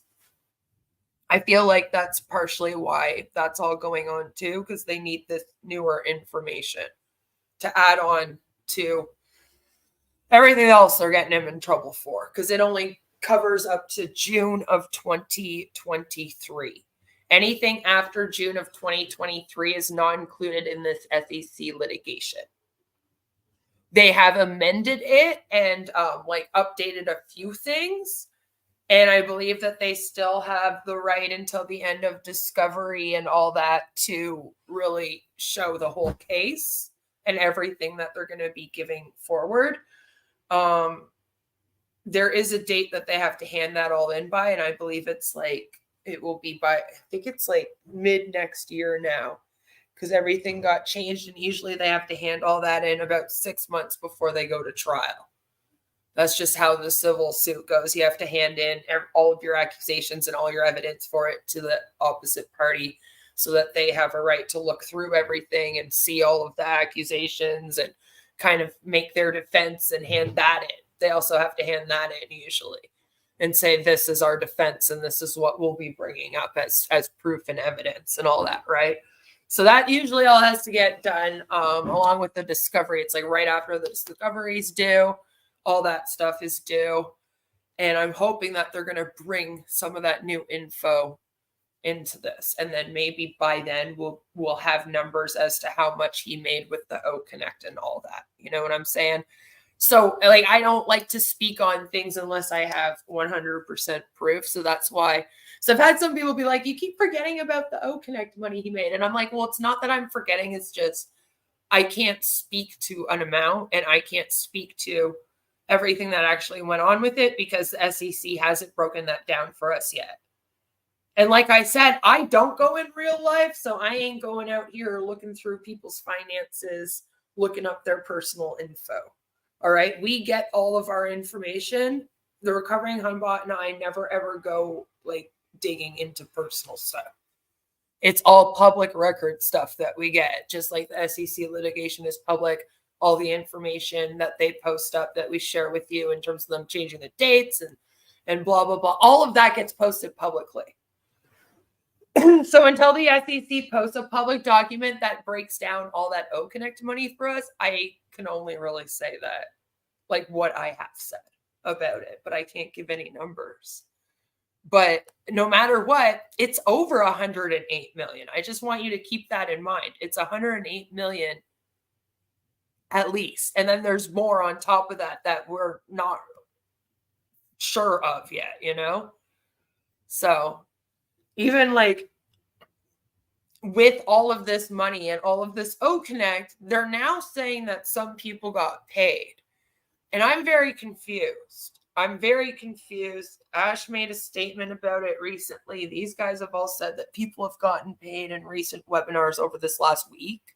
Even Marty and Chris said it for sure within the last week or two that people did get paid from O Connect, but no, I don't believe anyone did. And if you did, I would love to see proof of that. Because if you did, then Mufareh actually has to post up an income disclosure statement by the end of this month. Otherwise, he's breaking the laws with the Federal Trade Commission. So it would be very helpful if, you know, you guys have made sure. Did people make money last September? You might want to think about it. Thank you, Mark B, for the $4.99. Because, you know, it sounds like a good thing to say until you realize that means that you are now have to explain it in an income disclosure statement. After the hour, Ron, we can talk about ideas, creative ideas, right? Unembarrassing idea that maybe I can apply in my life with them. Yes, thank you, everyone. Please subscribe and like this. We're just share giving it. you the floor, man. Oh yeah, okay, I hear you. So what you mean is like, how the hell you look that good at 50 years old? I didn't say that. Now let's not get carried away. You're breaking up. Okay, so I'll tell you what the Chris said. He said, "You look so damn good. How come?" Like, okay, almost as good as him. Almost. That's arrogancy. I'm no good. Okay, just having fun. But I'm proud, you know, and I believe, you know, I would be doing the same in my life. I would try. It's life to worth living. You're sexy and you know it, brother. No complaint. I'm blessed. Look at that scammer. And, I hope, you know, Look I'll at be that able scammer. to touch. Oh, look at that more scammer. Areas of your life. He steals. Business. On that note, my name is Chris Johnson, and I approve of that message. I think you've done that already, Ash. So many of us have already changed anyway, regardless. I heard that. I'm glad. No, seriously, I hear it, and it warms my heart. Yeah, I love it. That's why I come here, because I want to be a good impact and a good inspiration in your life. You know, people think you could paint a sales message, marketing message, campaign message of anything And the truth is, the way I see it, you cannot actually fool people in today's life, in this age. The best way to reach and connect is to be truthful and tell it the way it is. I do believe, We're waiting. I'm not saying people are super, super intelligent, and I'm not saying, in any way generalizing, but let's be realistic. At least, this is what I believe. People are intelligent enough to tell who's in it for themselves and who is in it in a genuine way to serve them. And right from the beginning, people are here, not so much about the packaging or the presentation. We don't even put the effort to do that. But we come here so they can hear the heart. And nobody can tell you what you hear and what you feel. You don't even have to follow the words. I can come here and say, Chris, I hate you, hypothetically. But you could tell from my tone, I'm playing with him. And it means I love you, Chris. That's an actual example. So it's not about the words. They could be quite the opposite, totally the opposite. But the way you say it and who you are makes the meaning. Have you ever dealt with a narcissist? A narcissist that really wants to insult you and push your boundaries, but they know that you don't put up with shit. So instead, what they do is they joke with you by insulting you. And then if you get upset about it, they go, you can't be upset at me. I'm just joking. This gives me the same vibes. It's not good. Don't let people do that. This works. And And it's a narky thing. Follow your heart, believe in yourself, follow your gut, and you know enough to make your decision. Don't let anybody decide for you. If I were him, I would go with listen to my words, because all he has are his words. Like it's like they're saying, don't listen to words, pay attention to our actions. And it's like, okay, but you're not doing anything. You're literally not doing anything. So maybe I would tell people to listen to my words instead. I'm just saying. I'll tell you, this is good or bad. If you feel you're wasting your time, right? Change your time. And they won't be like normal joking around. Like when I say they're insulting you, I mean they're actually really insulting you. Like to the point where anyone would be like, the fuck is this person's problem? So then you're like, excuse me, that wasn't very nice. And then they go, what, you can't take a joke? And then they make it all about how you're actually a problem because you can't take a joke or whatever. But really, you're putting up a boundary with them. Like, I'm not going to put up with you fucking insulting me and then trying to play it off like a joke. What the hell? That's weird behavior, dude. It's like he gives me those vibes when he says things like that to them. It's like, don't listen to what I say. Pay attention to my actions.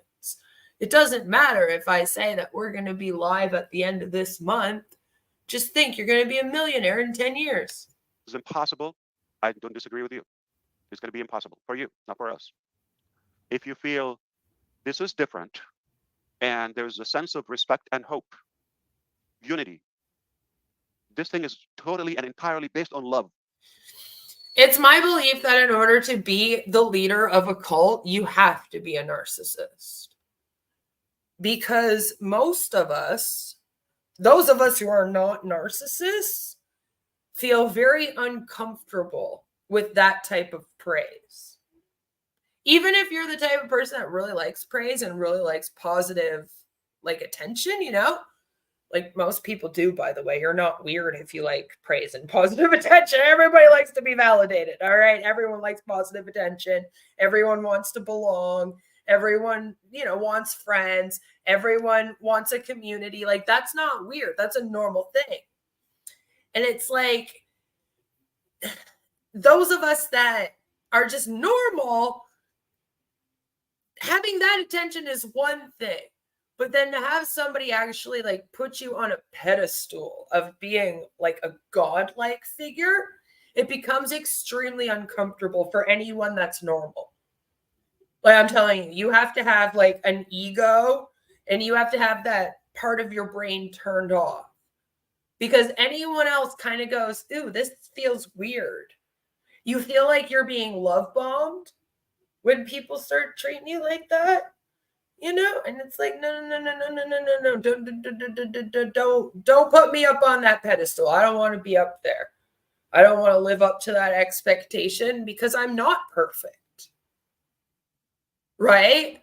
So it's like uncomfortable. And I think that all cult leaders have to have that narcissistic personality trait with the ego, where that type of praise does not make them feel uncomfortable. Instead, they love it. They bask in it.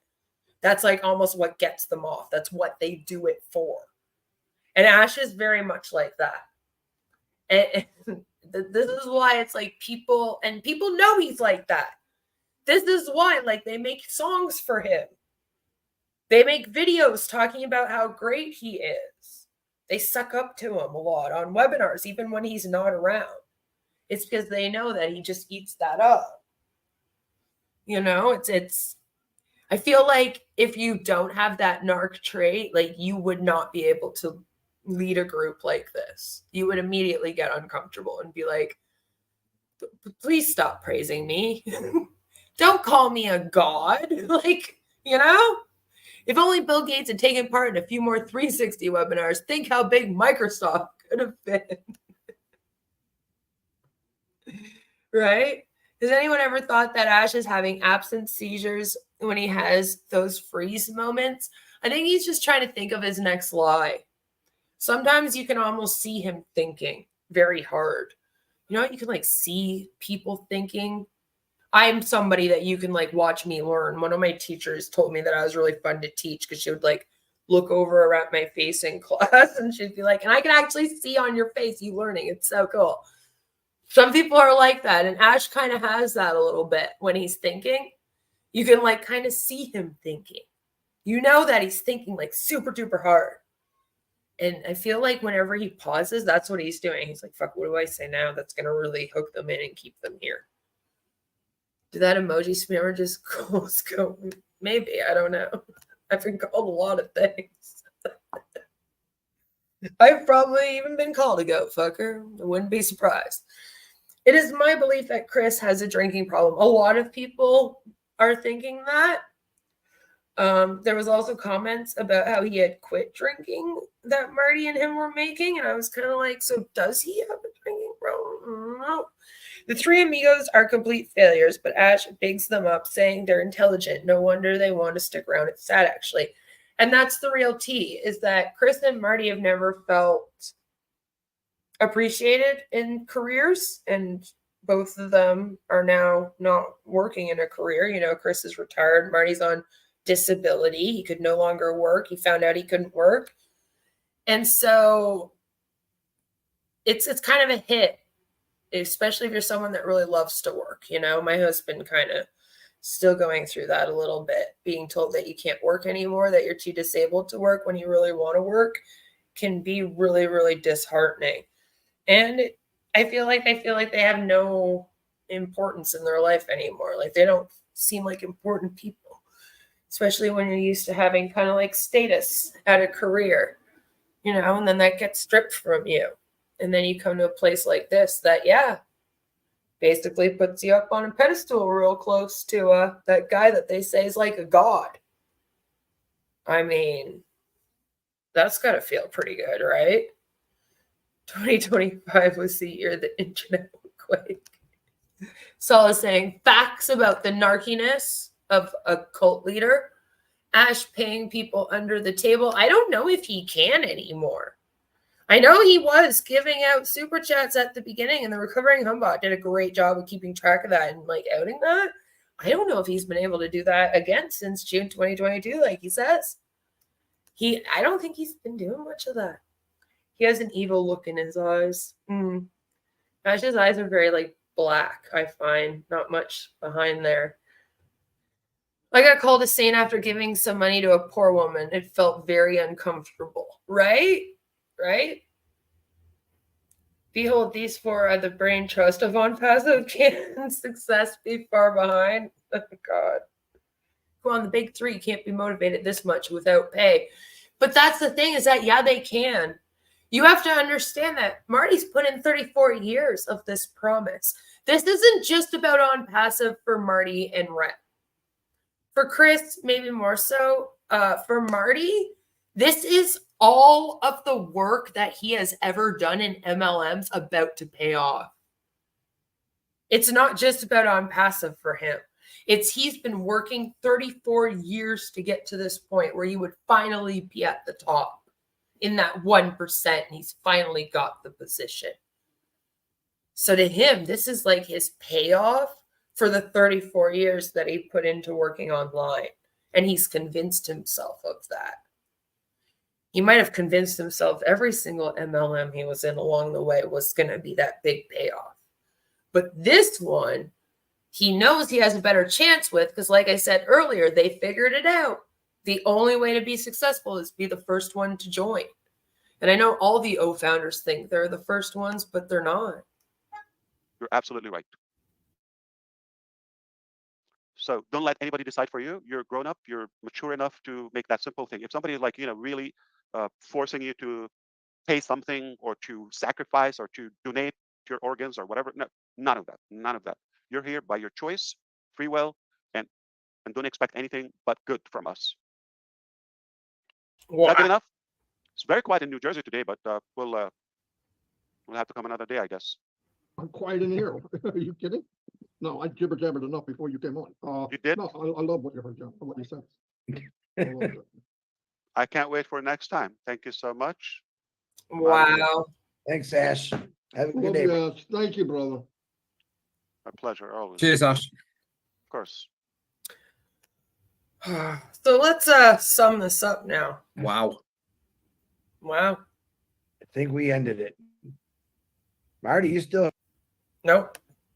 Marty's not still there. Y'all ended it 23 minutes ago. We were a little bit behind, but not much. Not much. Don't worry. I have some more things I'd like to go over with you guys. But let's just do a quick summary before we go for a commercial break.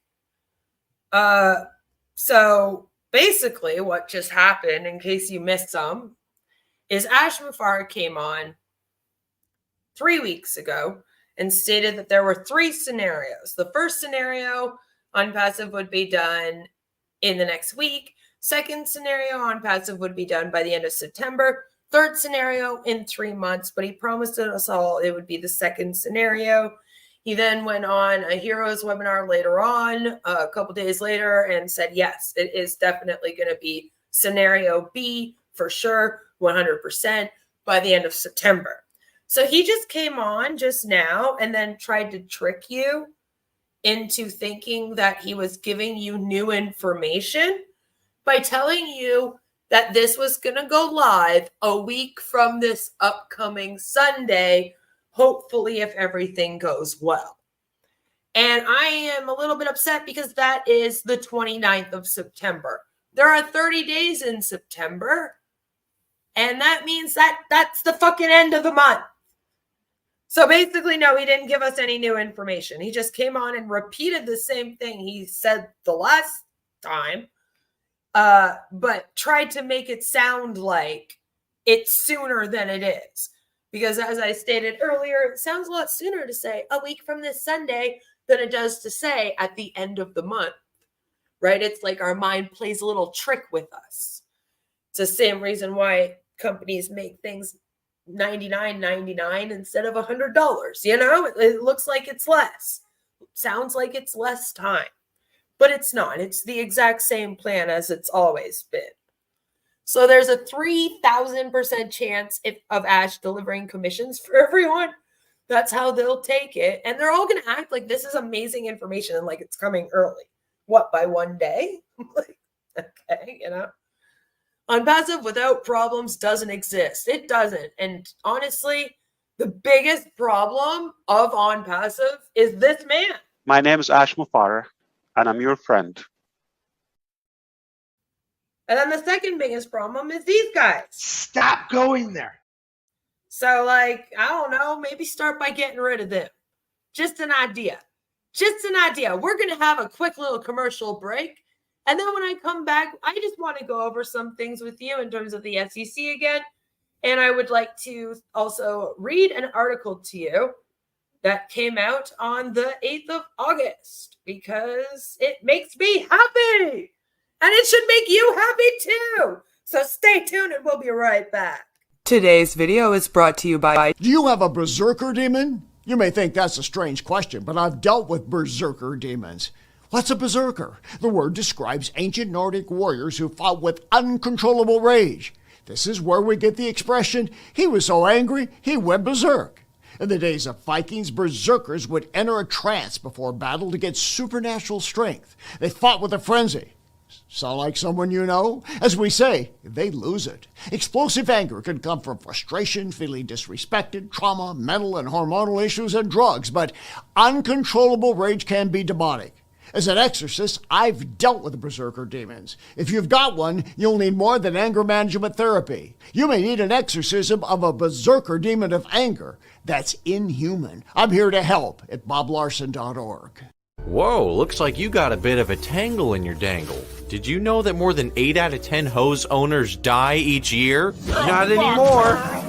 Hey, turn me on and watch my hose get huge. My mom always told me I was a grower, not a shower, and boy was she right. And if you squeeze me in the right spot, all my raging fluids will come flying out of me, and instantly I'll retract to my small, natural, convenient size. Amazing! Oh, yep. Shout outs to all my flowers and growers out there.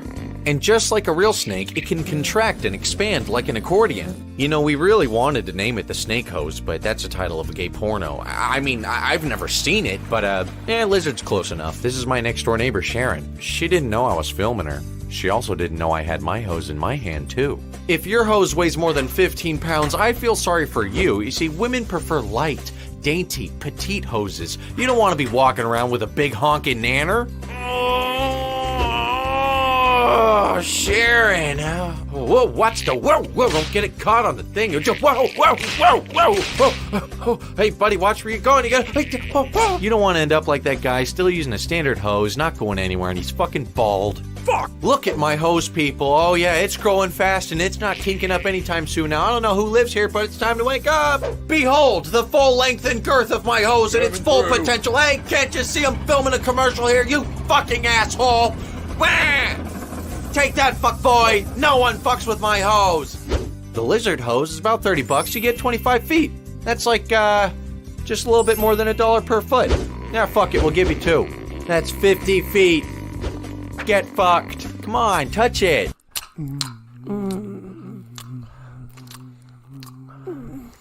Wait, do you have a condom? You don't have one somewhere?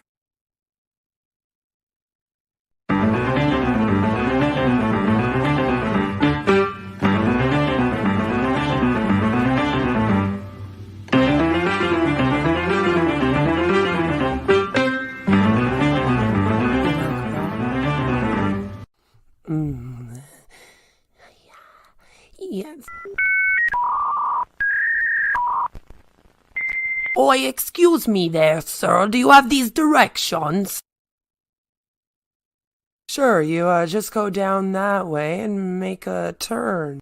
Don't let her know that your dinger is almost a no-go. Get Tiny Dinger condoms to you discreetly. It's very important to choose the right size, so make sure that you get your tiny size. Don't be caught without a condom. No. Get Tiny Dinger condoms, a YouTube streamer's favorite brand. Located at your local CVS, pharmacy, Rexall, Shopper Drug Mart, Walmart, and in your favorite streamer's nightstand.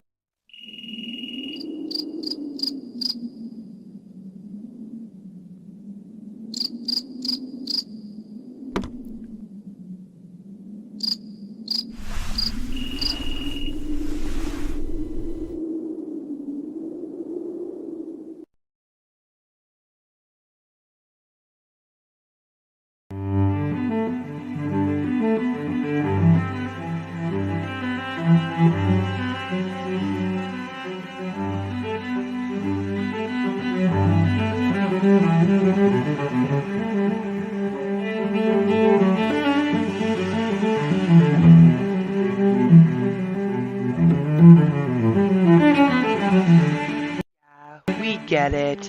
You're into feet, and not many girls are also into feet, but you finally found your dream woman. We got your souls covered now. Brought to you by the same people who brought to you Tiny Digger Condoms, trademarked, a YouTube streamer's favorite brand, and the same people who brought to you Sexual Endorphin Spray, trademarked. We have now created the Foot Fetish Fantasia Spray. When you're rubbing on her toes, take a deep breath in and smell the sweet aromas of the toilet bowl, the tire shop, dead flowers, and your nana's perfume. After all, it will turn you on more than just her pinky toe will.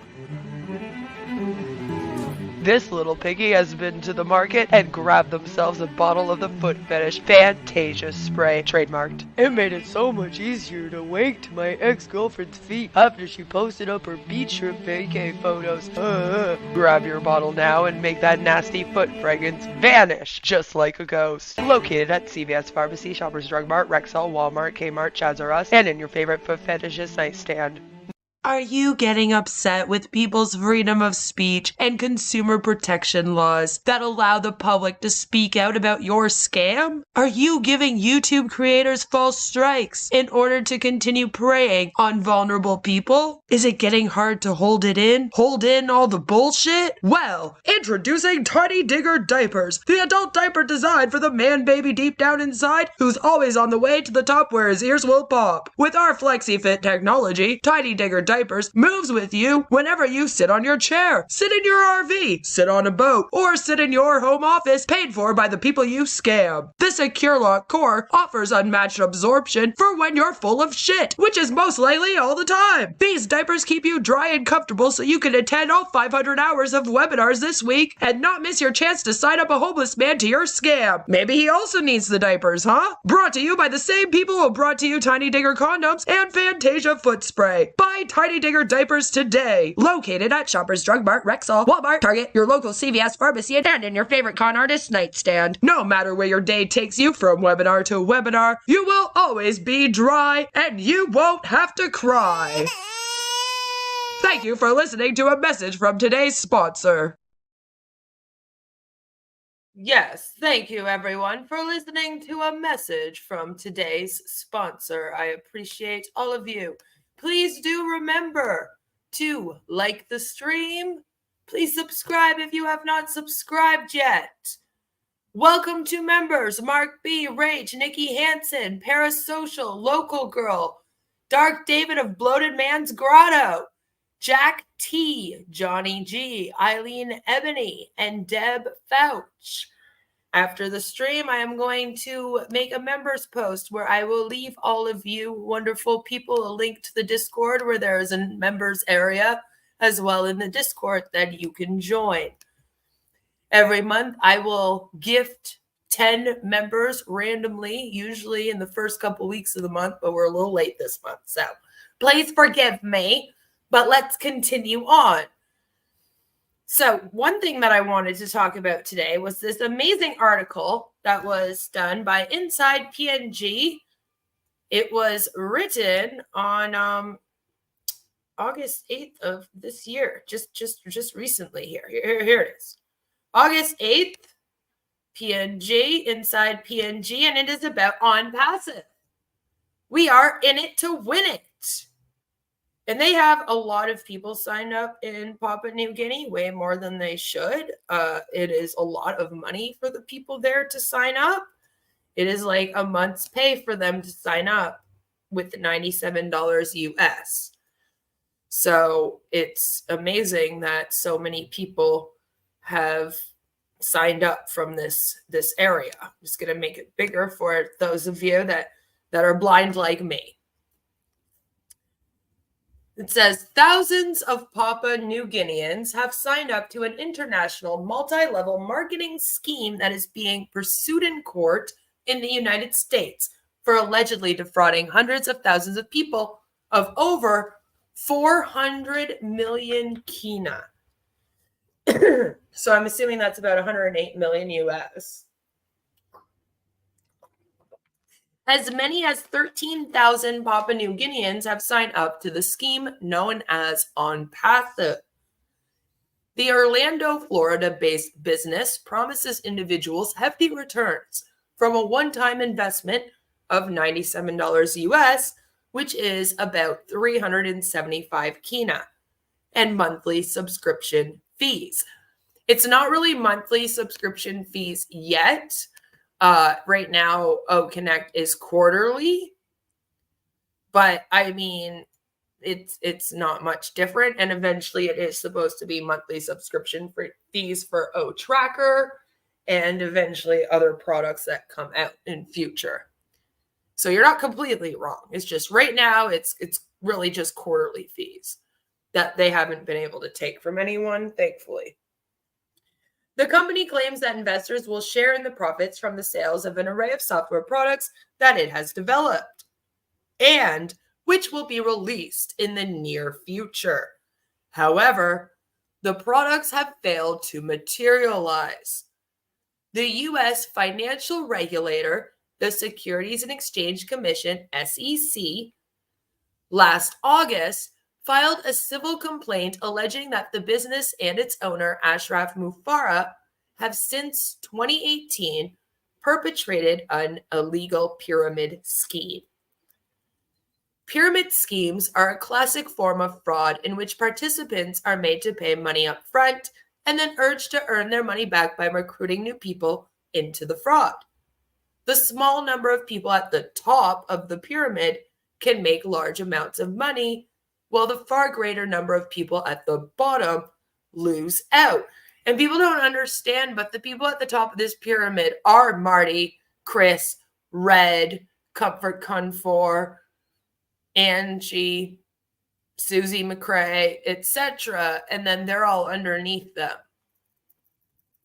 In Papua New Guinea, the scheme is being led by David Bacow, a former employee of Lloyd's Bank in Arawa, Bougainville, who became a senior member in the late 1990s and early 2000s of the UViscrat fraud run by a cult leader, Noah Musingq.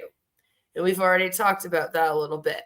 The UViscrat scam took money from thousands of victims across PNG, Australia, and the Pacific while promising stratospheric returns that never came through. Musingq is still wanted for arrest by PNG authorities and is currently holed up with loyalists in his home village in CY District, Bougainville, where he has declared himself a king. So think about it. Do you want to sign up to something that someone like that is a part of? In an interview with Inside PNG, Bacow said he had long ago walked away from Musingq's scam, but he said that despite allegations by U.S. authorities, Onpassive was a legitimate company. I have no questions about it because the legal team are handling that, Bacow said.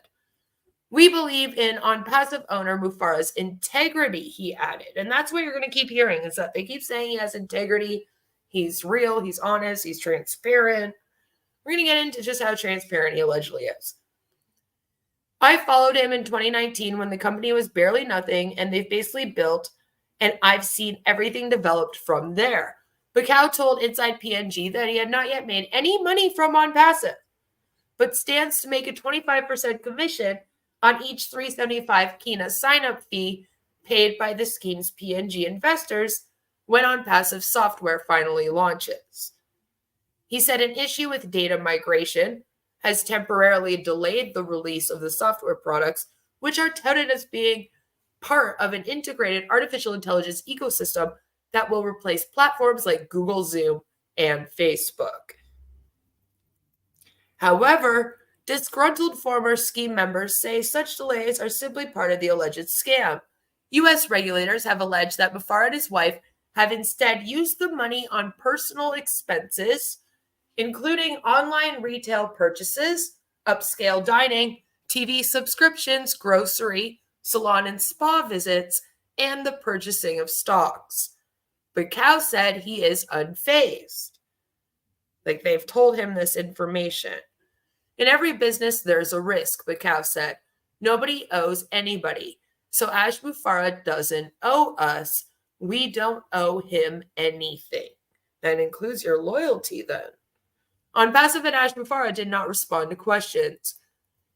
YouTube videos and social media postings show that Onpassive's network has targeted PNG since 2019, just a year after the inception of the alleged scam. A closed Facebook group run by senior scheme participants named Onpassive Nation Papua New Guinea has 5,400 members.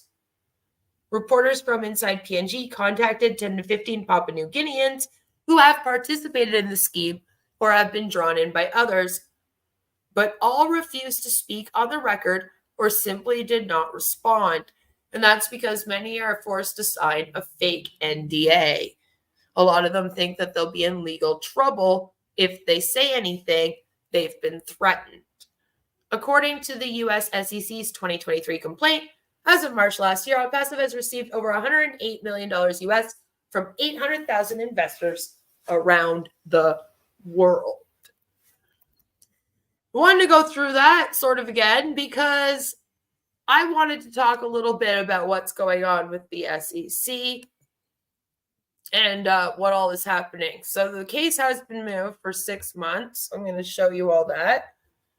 So for those that maybe aren't aware for some reason, on August 11th of 2023, the Securities and Exchange Commission sued Ash Mufareh, Onpassive LLC, Go founders and O founders, along with Ash's wife as the relief defendant. All right. And as it says here, the SEC's complaint alleges that since 2018, the defendants have fraudulently raised over $108 million from over 800,000 investors across the globe. That's where the article's getting that info from, right? Including in the United States. The defendants allegedly claim to be developing a suite of computer applications, blah, blah, blah, blah, in an MLM marketing arrangement for $97. It goes on to say that in furtherance of the pyramid scheme, the defendants allegedly made material misrepresentations about the timing of the commercial product launch, the magnitude of anticipated profits, and the legality of the defendant's operations. Again, nothing has changed anywhere. All of it's still going on. You should equally be worried about how they're lying and making misrepresentations about the timing of the commercial product launch, the magnitude of anticipated profits, and the legality of these operations. In other words, Onpassive right now technically is an illegal scam, operating illegally. The defendants also allegedly created websites and posted positive reviews of the defendants to counter negative reviews on existing sites that review multi-level marketing programs. They made a fake behind MLM.com. The counterfeit sites allegedly mimic the existing sites' names and logos to deceive readers into thinking the reviews were generated by third parties unassociated with the defendants. And I don't know how you can trust somebody or say they have integrity and they're honest and they're transparent when they're doing that. It goes into the laws that are broken. They violated the registration requirements of Section 5A and 5C of the Securities Act of 1993 and the anti-fraud provisions of Section 17A of the Securities Act and Section 10B and Rule 10B-5 of the Securities Exchange Act of 1934. It says the complaint seeks injunctive relief, disgorgement of ill-gotten gains, plus prejudgment interest thereon on a joint and several basis, civil penalties, and then it says, and an officer and director bar against Mufareh. And what that means is they do not want him to be the CEO, owner, or operator of any business in future. Onpassive is it. They want to shut it down and stop him from running any business. So after Onpassive shuts down, he won't be allowed to run another business in the US. Inverted pyramid where everyone is on top, right? Ash has said that he keeps things from founders because reasons. Not really transparent, no. Good luck replacing Facebook and Google, right? A friend with those secrets that help you lose money, you know? That friend is usually another well-meaning victim, oblivious of the scam they're a part of. But in this case, this guy's your friend. My name is Ash Mufareh, and I'm your friend. When you have a friend like him, who needs enemies? But again, a director bar means he won't be able to be the owner, operator, CEO of Onpassive anymore. And then it says the complaint names Mufareh's spouse, Asmahan Mufareh, as a relief defendant.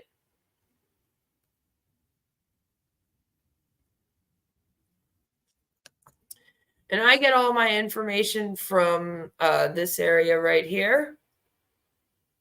If you scroll down, a lot of it's free. You can also buy some of the documents.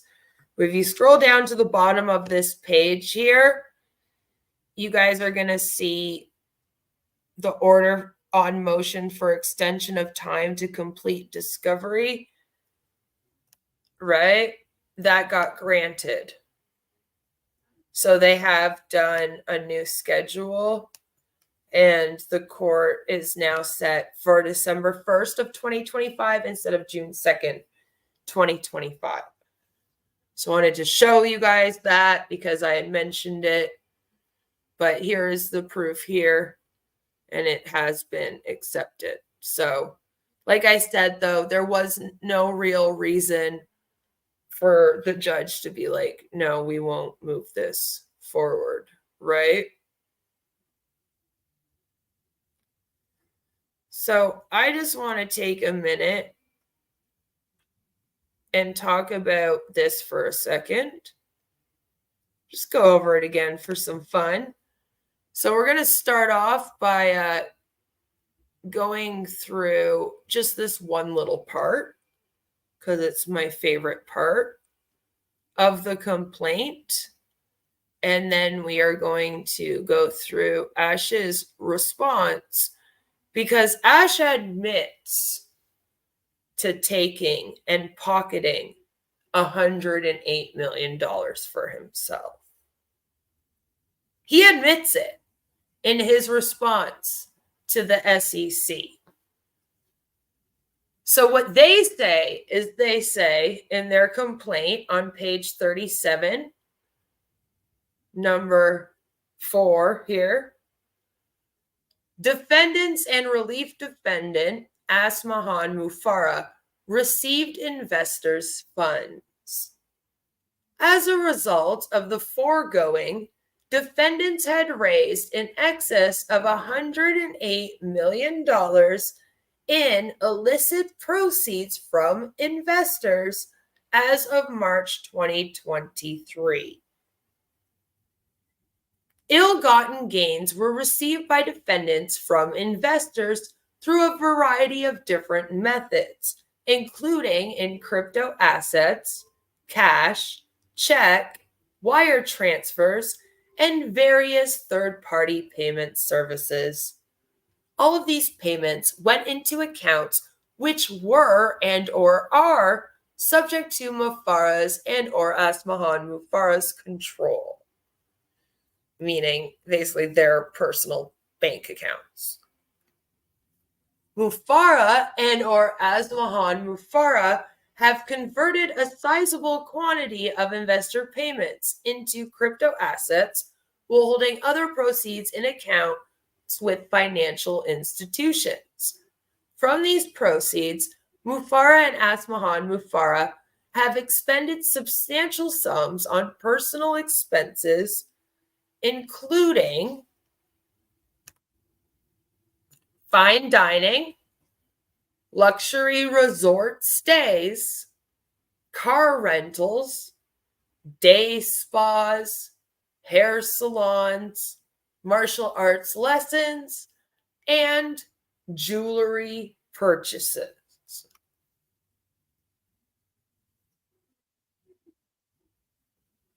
Ashes, the puppet master, will find a way to scam. Yep. Ash doesn't seem to realize that all of that can be monitored by the U.S. government. No, he doesn't, all right? And they've monitored it. They can get access to all of his bank accounts, especially if he transferred company funds into a personal account. That then gives them access to his personal accounts to look into. He's not very smart. And then it says, Asmaan Mufareh has received ill-gotten funds and does not have a legitimate claim to those funds. And that's because it was transferred. All $108 million was actually transferred into her bank account. And if you go and you watch my coverage where we read over the first one, we read over the whole amended case, then you'll get the whole thing. But that is what the accusation is. All right, that's what they said about it. And this is why I say that they pocketed $108 million and spent it on the hair salon and spa. Because as you can see, they say day spas, luxury resort stays, hair salons. Sam says the real scammer is Ash's barber. You know who a lot of people think Ash is looking like right now? A lot of people think that Ash is looking a lot like Bert. With his hair, the way his hair is. Like this. Hi there, Bert. Oh, hi, Ernie. It's Ash. That's what a lot of people were saying. But yeah, these are the allegations. Sorry, I had to. These are the allegations of him spending the money. Now, I would like to take your attention over to this document. This document is Ash's response. Alrighty? So Ash basically responded and he was like, I didn't do nothing. Blah, blah, blah. I didn't do anything. All right? But then we get to this part. Yeah, the unibrow also goes, right? Doesn't it? But then we get to this part, and I need everyone to listen to this. This is very important. I believe the Recovering Humbot is going to break down this whole document for you, so I'm not going to go through the whole document. But this one part is very important that everyone really pays attention to this. We're going to go over this one part. So you can see it's, again, in response to part 4 that we just read. The accusation we just went through. Defendants and relief defendant Asmaan Mufareh received investors' funds. And Ash's response to this with his lawyer is, the allegations in paragraph 96 state legal conclusions to which no response is required. Insofar as a response is required by law, they're telling him you have to respond, defendants admit that Onpassive earned over $108 million. They admit it. Yes, we did. We earned. Yeah, earned. I read this. He basically said, I didn't do nothing. Yep. He earned $108 million. Then it says defendants otherwise deny the allegations in paragraph 96. The allegations in paragraph 97 state legal conclusions to which no response is required. insofar as a response is required, defendants deny the allegations in paragraph 97. Defendants admit that Mr. and Mrs. Mufareh have spent the money they received from Onpassive on certain personal expenses. That's right. Defendants admit that Mr. and Mrs. Mufareh have spent money they received from Onpassive on certain personal expenses. Ethics, you say? Integrity, you say? Honesty and transparency?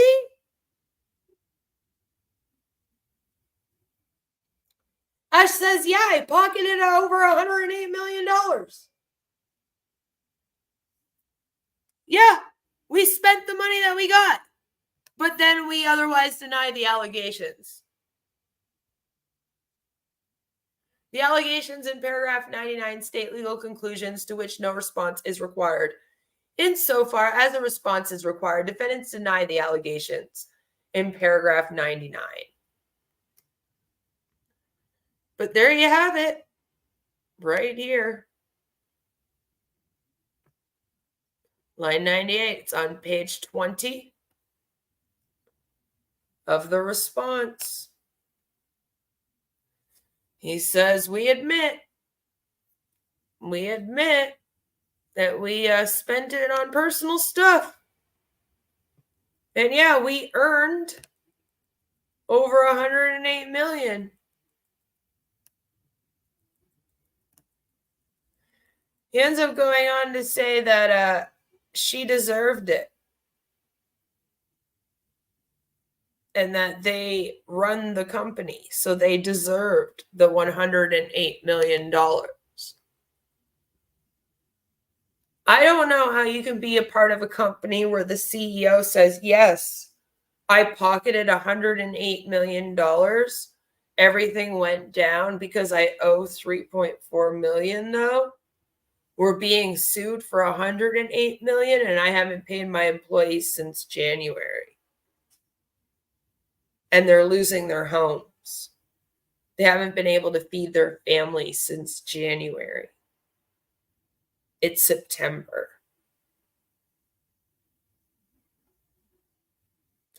I mean, what would you do if you didn't get paid since January at your job? Because these employees, they were employees of Onpassive. They weren't distributors. No, they were your technicians, people employed by the company. Labor laws are broken here. And you may be thinking, oh, well, in Dubai, there are no laws. And then in Hyderabad, there are no laws. Actually, yeah, there are. There are labor laws in both places. You have to pay your employees. You can't just be like, fuck it, I'm not paying them for 9 months. It's illegal. Everything that this company is doing at every step is illegal. And none of the information in this document has changed. We're even back to the start where there are no products. You know? How do you deny and admit at the same time? Right? Right? Isn't it silly? I'm like, that doesn't even make any sense. Because you literally say, like, yeah, we took the money and we spent it on personal stuff for sure. Yeah, we did that. And then you say, oh, but the allegations are actually false. Like, well, those were the allegations. The allegations were literally that you pocketed the money and spent it on yourself. So, like, what do you mean? Yeah, you did do that. You admit to it. But then the allegation, like, literally makes no sense. And it makes me question his lawyers. I've been side-eyeing these lawyers, all right, with this back and forth going on. And it's just like, oh my word. Oh my. Because, like, man, if these were my lawyers, I would fire them. They suck. They suck. How do you write that in your response? How do you write that in a response like that, you know? And go, yeah, that should get him. Just like how his response to try and get the thing dismissed was all just like, I didn't do it. That one's a lie. No evidence was given to the contrary. And that's the thing. In these cases, they basically, when you get sued, it's a bunch of accusations, right? It'll be like, I'm suing this person because they're doing A, B, and C. So then you get to respond. And in your response, you're supposed to be like, okay, well, I am innocent because of this, and this. And then you're supposed to provide like proof as to why you allegedly aren't making these things, or it's not on you. And in cases with MLMs, oftentimes what you'll see is the FTC or the SEC or someplace going, you're breaking certain laws. And then the MLM will kind of come out and go, oh, it's not me breaking the laws, though. It's the distributor. So we're going to terminate that distributor, and they get in trouble when they do this stuff. And that's kind of how they usually get away with shit out here. And in Ashes, he was just like, no, we didn't do that. It was like, okay, but do you have any proof to show that you didn't do that? Or like, where are all these pictures coming from? Because a lot of the claims against them right now is like, look at these illegal income claims and all of these ads we have. So you can't just be like, no, I didn't make those claims. Ash would have to respond and say, yes, unfortunately, those are claims, obviously, as you can see, of our company. However, those claims were not made by me, myself, personally. As you can see, they were posted by somebody else. We have a team that fires people that do that. They're called compliance. And this is why most MLMs have a compliance area. It's not so that they can stay within compliance. It's just so that when they get sued, they can say, no, look, we have compliance, and then fire the people that do this. Even though they'll tell them to do it in the moment, they'll say, yeah, post up that you can make millions in this thing. But then when, the FTC or the SEC come knocking, all of a sudden, it wasn't them. They don't tell people to do that. It's all the Huns' fault. Oh, we got them in trouble. They're going to lose their position in our company. That's why if you're in an MLM, yeah, no, you're not here forever. They can fire you. Just like any other job. A lot of people don't realize that. So, in this case, though, Ash is just like, no, didn't do it. I didn't do it.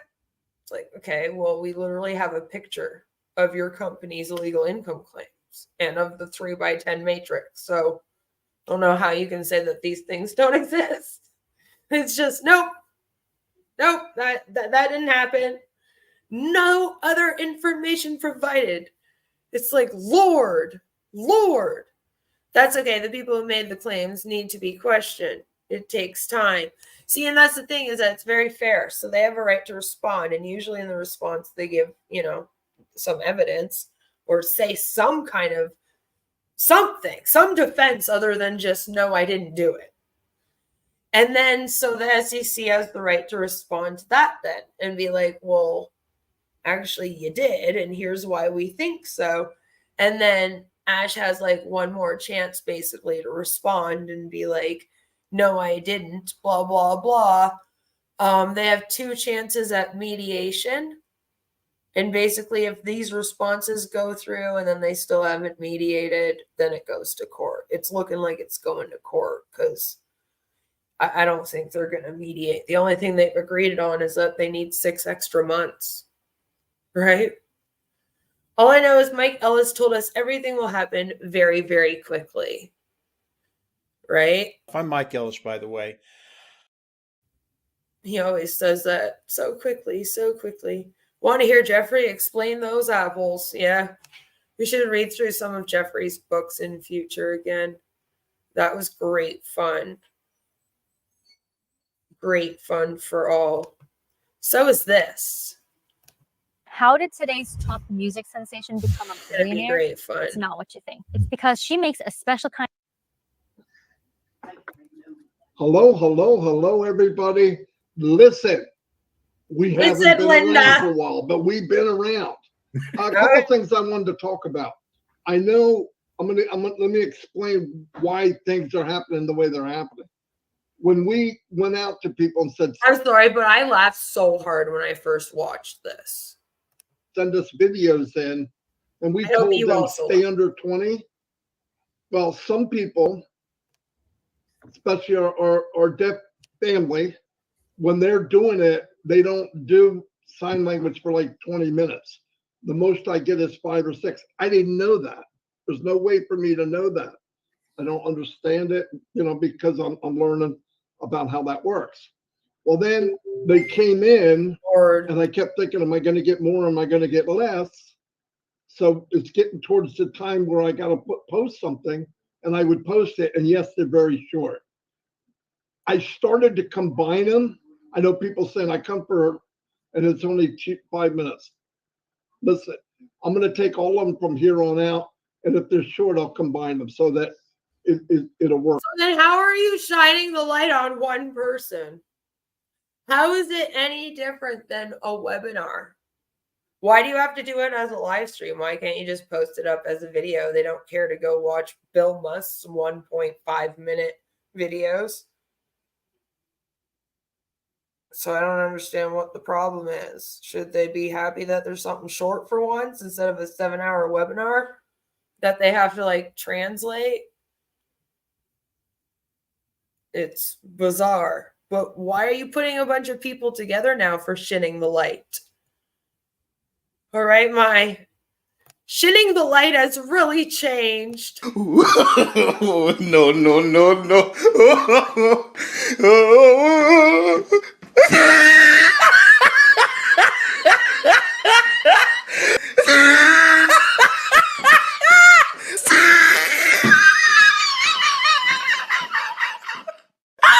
Stop going there. Good old shining the light. Work out. The other thing is, I was doing this, and it was suggested by Chris, so that we can start shining on other people. I believe, and I've said this, I did a video last night by myself about me, my journey, and why I'm passive and why ask Mufareh. And it's explained exactly why. Told his story. But the thing was that I'm not reacting to that. He told his story for the 500 millionth time. And I think if I make these guys listen to his story one more time, I'm going to end up murdered in my sleep. We were doing that. Then we're getting different languages. Well, making these videos was a little more difficult than I thought. I'm going to explain why. Oh. And we have closed captions, so our deaf family will be able to watch what I'm saying.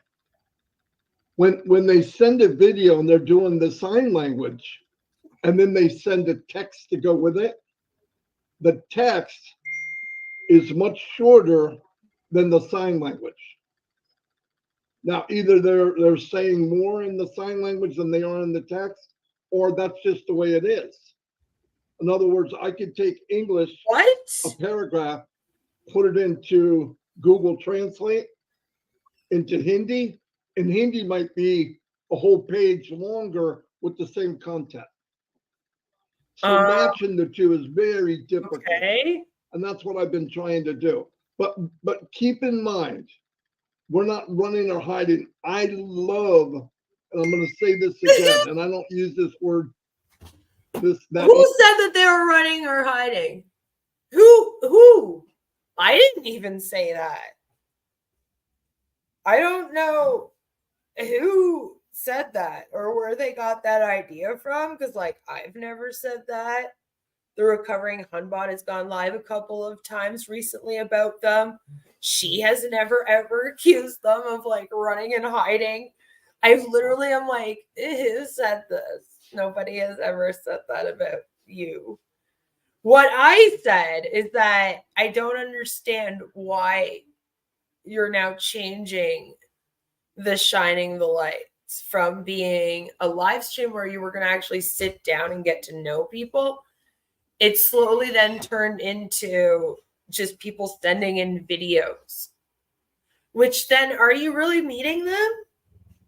And then if you're putting several of them together all in one video, is it really shining the light on one person? Because that was the point, was to like show off one person. It was their turn in the spotlight.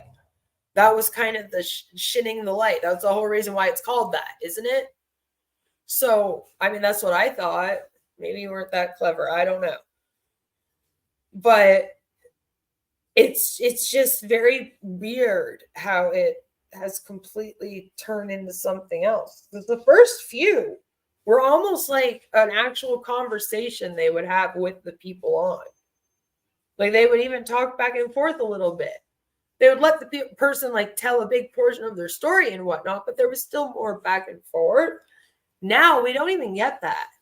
It turned into an intro and then just the person coming on and talking as if they were just doing a video anyway. And now we've just moved it straight into videos. And these guys aren't even doing intros and outros anymore for them.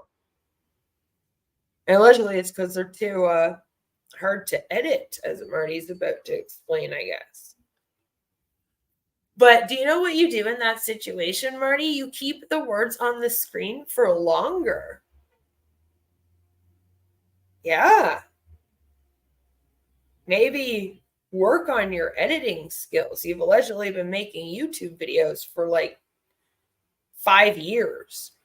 I'm sorry, but you would think that you would figure out how to put some fucking closed caption words on the screen. Keep them up for a little bit. It seems very weird that you don't know how to do very simple editing. It's like so easy in any of the editing apps to put words up on the screen. It's like one of the easiest edits you could possibly make to a video is adding words to it. I promise you, it's easier than adding any transitions or any other editing effect. Every single app, it's literally just the text icon. You click it, a text box pops up. Like I don't understand. And here's the thing, I ain't the greatest editor either. I'll tell you right now. All right? I use Canva and I trim things.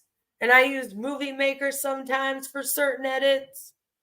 And I use some other weird Microsoft app that came with my computer.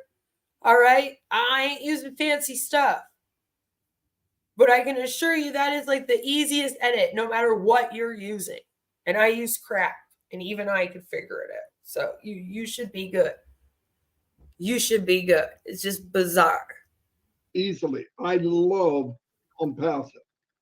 I Right love Mr. Mufareh. And I fell in love with thousands of people around the world. I love Chris Johnson. Yeah, we mess with each other, but that's why. If you had two brothers that were brothers, they mess with each other. Yeah, I do it every chance I can. And every chance he gets to get me, he does. The other day, I'm going to say it right out in the open. I text Ash, hey, people want to say happy birthday. He's really busy, everybody. Okay. Ash is there working like a madman. And I text him real quick and didn't proofread what I said. And I said, Ash, if you have a chance, at that time we were going into Minnows. I said, would you like to poop in Minnows webinar? Now, of course, I didn't read it. It's supposed to be pop in. So a couple minutes later, I get a response. He said, what? And as soon as he said what, I said, I'm in trouble because I know he's going to tell Chris Johnson. And I thought maybe he'll give me mercy and not, but no, he didn't. He went right to him, and Chris blasted me from 1 second later. But I'm going to give you the truth. I'd have done the same thing if it was reversed. So I'm not looking like I don't deserve it. I deserve it. Anyway, it's all in fun. But I love you all. We weren't trying to get out of something. I'm the type of person, there's been a little bit of a lull in Onpassive. We're waiting for Ash to patch up the ship, get it painted, veer it to the direction he wants to go, and then come out, call us onto the deck, and explain to us exactly what happened. That's coming. Okay. Now, yes, we know he said by the end of the month. Okay. It's the 17th. We've got almost 2 weeks. Let's not panic. If we don't see it. Don't worry, guys. Now it's going to be a week from Sunday. What do you mean that's 2 weeks, pretty much? Oh, well, yeah, I know. I hear you. Ash, I'm going to tell you this again. That means he's working even harder. And let's remember, I know this is going to be a total mind-blowing thing to hear. Ash has a light. Okay, here's the thing, though, is that it's not Ash that's doing any of the work right now. Because the work that needs to be done is you need to rebuild all of your fucking shit, all of your products. You need to redo O-Mail, O-Trim, O-Tracker, O-Net, O-Connect, O-Mail. I don't understand, like, what Ash is doing. It would be your technicians working. Even the SEC says that Ash does not have the skills necessary to build any of the products that he's promising. Because here's the thing, if Ash had the skills, the education and the experience and the skills to build these, it would actually make more sense that he promises them. And the SEC has to take that into consideration, right? When they're accusing him of making a claim that's like a lie, of lying in his claims that these products are coming, their basis for that was based on the fact that back in August 2023 even, they were just hiring on their techs then. So when they looked at the company, it sounds like it was actually March of 2023 that this case is closed in, where it was filed. But back then, there was nobody working on anything. The only person that was there was like Ash, right? You know what I'm saying? So basically, it's like when he made the claims of, we're going to have all these amazing 50 products that are going to be fabulously fun. It'll be great. They're all coming to you. The SEC went, would this man have had the ability to make all these products on his own in that situation that he was in at the time that he made those claims when he didn't have a tech team hired, right? That's what they're looking at. So if Ash had the skills, they would say, yeah, he maybe could have done it himself. I mean, it would have been a lot of work, would have sucked, but he would have had the ability to. The issue and their accusation towards Ash is that he didn't even have the ability. He does not have the education and the skills in order to make any of these products. So without an entire tech team doing this for him, he cannot do anything. That's the whole thing. So I don't know how anything's being done right now. I know that they said, we're going to let go of a bunch of the Dubai employees. But are there going to be, are there people working right now? Well, you're still not paying them their wages and haven't paid them since January? Because, it really sucks to be those people then. You're forcing them into work every day to work on these products and you can't even pay them their fucking wages?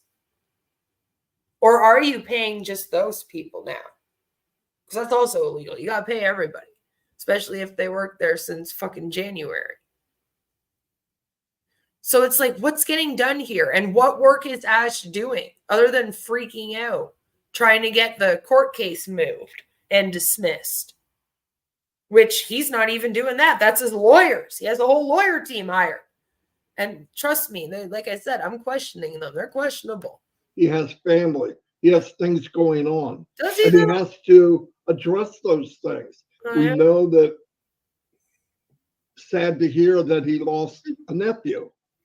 And I believe that Ash is not only the person we go to, but I think... No, I know, but I know that like technically he wouldn't have been able to, but they do consider that. And their point is, since he has 0 of the skills, there is no chance that he would have thought in his own mind at that time that he would have been able to accomplish this. That's their point. So it doesn't matter if he has the skills or not, because they're also taking into account his ego, you know? So it's like, did this man make these claims knowing that he for sure would not have been able to deliver them? You know, like even with his big ass ego and how much he thinks of himself. And it's like, well, no, because he knew damn well he doesn't have this education or these skills. So he had no business in any way, shape, or form to then promise other people that these things would be made and provided to them anytime soon when he hasn't even hired a team to make them, right? And then he doesn't have the skills. It's like, well, how the fuck did you expect that to happen then, sir? If he had the skills, you know, it would have been like, well, maybe he's just kind of more of a blowhard. Like, but instead, it's like, no, this guy had no way of doing it at all. Like, even if he put in every single minute of every single day for months trying to do it, he just doesn't know how. It'd be like me trying to program all this. I have no clue. I don't know how to make any of this stuff. None of them. I have to ask friends of mine that know more about technology to break down some of this stuff for me and explain it to me so that I understand. I have to research a lot about this stuff when we're talking tech stuff. But the difference between me and Ash Mufareh is I'm not over here telling you all that I'm going to make it all and then taking your money for it like he is. Right? It's like, you know, did he know that he for sure wasn't going to deliver this? Yes. Because there was nobody that could, even hired in the company, was their point. There was no tech team. There was, like, at that time, I believe that they had, like, just hired on, like, Muhammad Kamal and Dr. Susan and Mohammed Nizal. Like, they wouldn't have been working for the company for all that long when this lawsuit went out, right?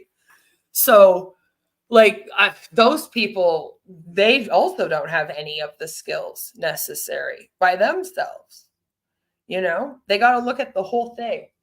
And their point is, even in his own eyes, he couldn't have been like, oh, well, I thought that we would have it all done by like the end of this year. Like, no, you knew in 2019 you weren't going to have it done by the end of that year, sir. Like, you fucking knew.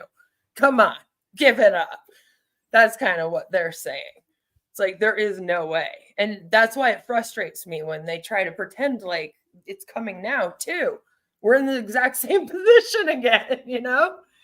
Like, again, we don't have text. Who's doing it? Not him. I thought he went to the International University of North America. It was Intercontinental University, so something like that, right? It was an online diploma mill, basically. A lot of his family. He is the matriarch or whatever you want to call him. So keep that in mind, okay? He's not walking away, running away. I'm working on a short video of Ash's background, because last time we went over his background, it was quite long. So I'm working on another short video since it's been a long time. Working on another short video that just kind of goes through, who is Ash Mufareh? What is his background? Tells us every time he's on. Through all the education again. You trust, you have faith, I will deliver. It's that simple. You trust, have faith, I will deliver. You will be amazed at what I'm about to share with you. So I don't know about you. I believe everything he says. I would follow him anywhere. I've been looking for Ash and this company all my life. All my life.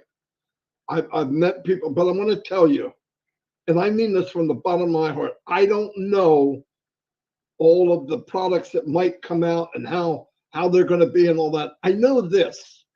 No one will be as good if you compare it to another. I believe this with all my heart. I know without a doubt that they will be above market value. And I believe they will be easier to buy at a lower price than anybody on the planet. And I believe, and I know he's going to share. Okay, but what tells you that? Do you know what these products cost in the market? Have you even looked?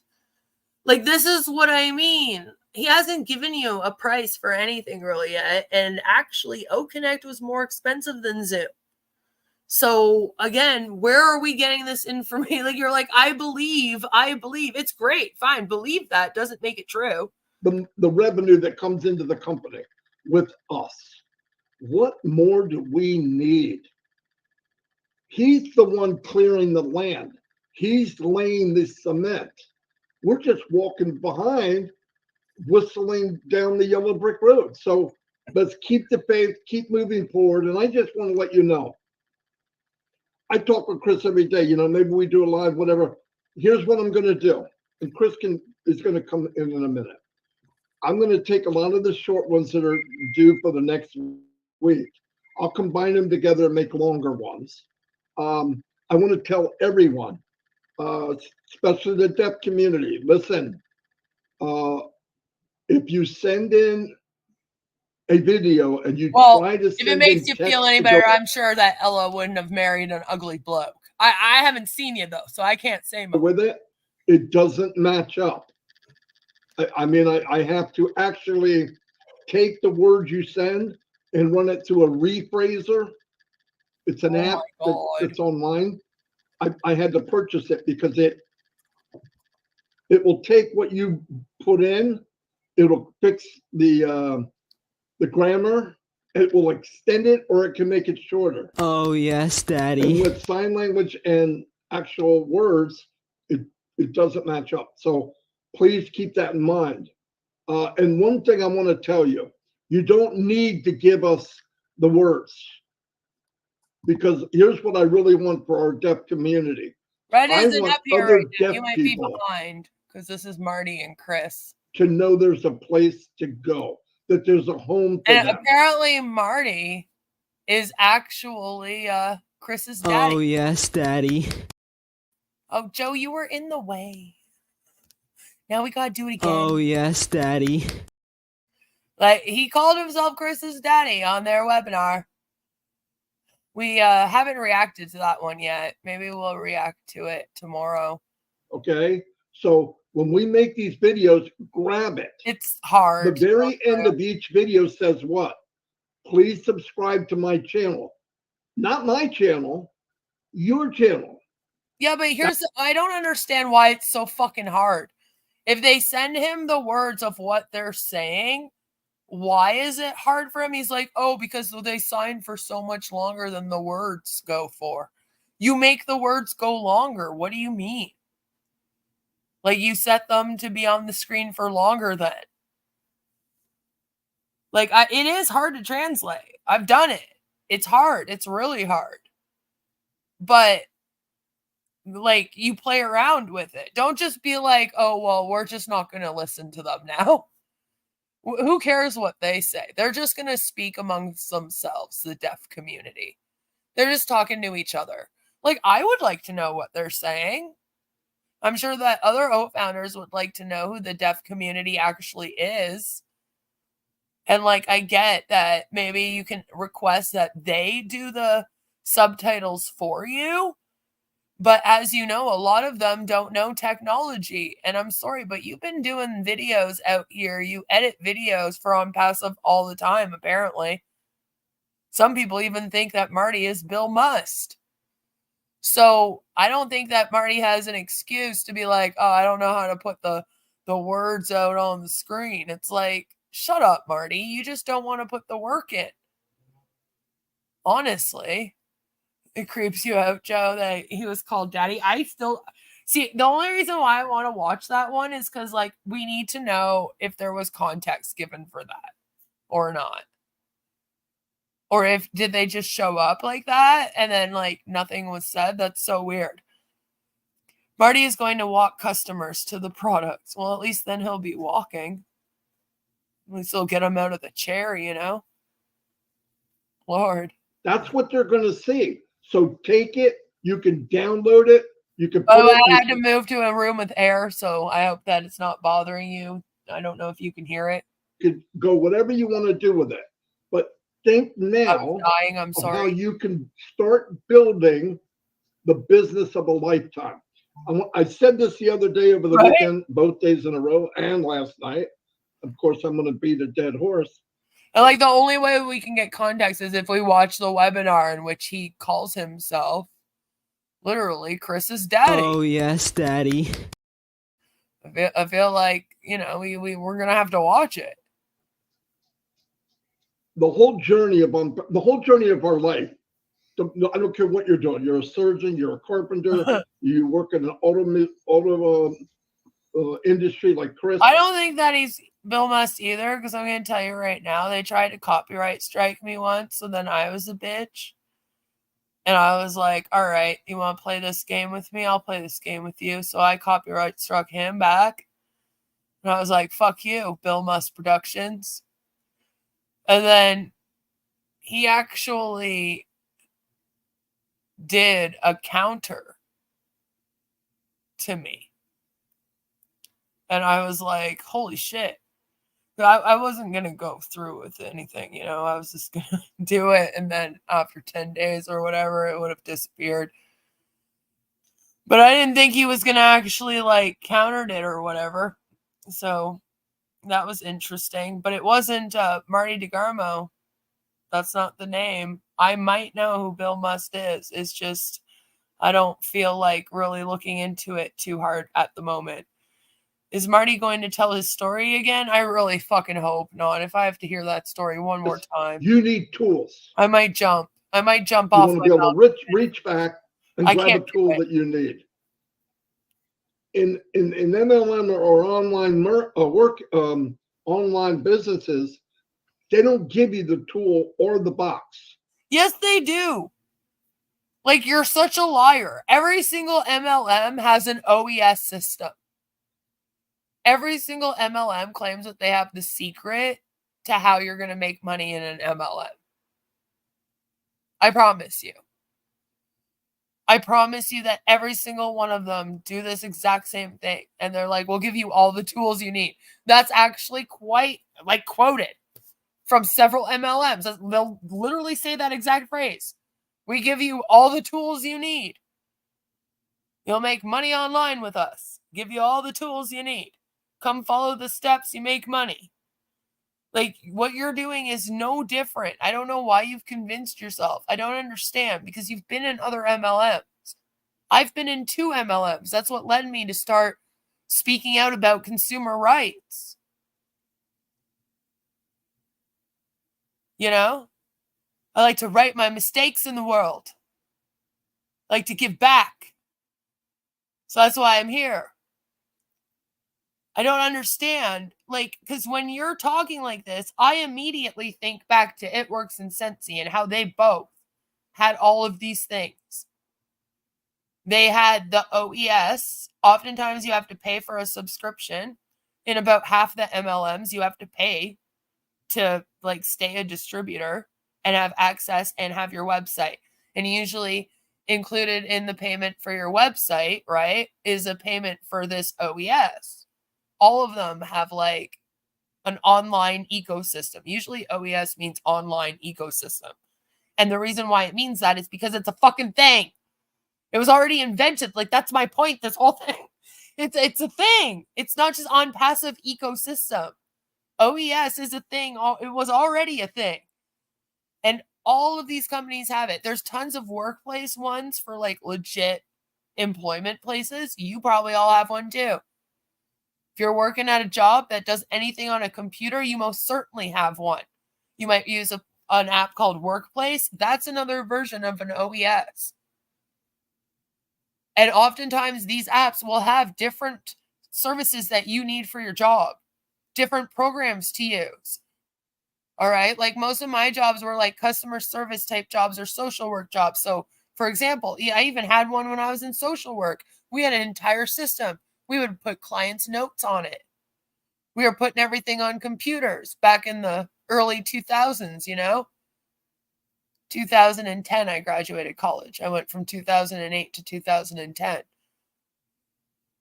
So back then, you know, when I was working in the early 2010s, literally all of the places that I worked at, you had client notes, and they had a system where you put your client notes. That way, all of the counselors, all right, they could just go to the system to read up on the client, because if a client needs to see a counselor, their counselor's not always available, right? Once in a blue moon, you have to send like another counselor to go see a client. So it's helpful to have all of that shit online. Oftentimes when we would send, like when I was working in mental health with people out in the field in cars that would go and visit people at their homes, and they would even have like a laptop computer with access to like a workplace OES, and it had all the stuff that you would ever need to do social work stuff. There was an area to write like referrals. There was an area to fax things quickly via the internet. There was, so that you could like fax the referrals and all that kind of stuff, right? And then, like I said, there was the database where you would just have the client's file up, and there was the database where all of the notes for the client, because every time you see a client, you write notes in the system about the visit and everything that happened. And then that way, when they were out in the field, they would just have to log in. Then they would automatically have like access to all that stuff, right? A membership, good looking out.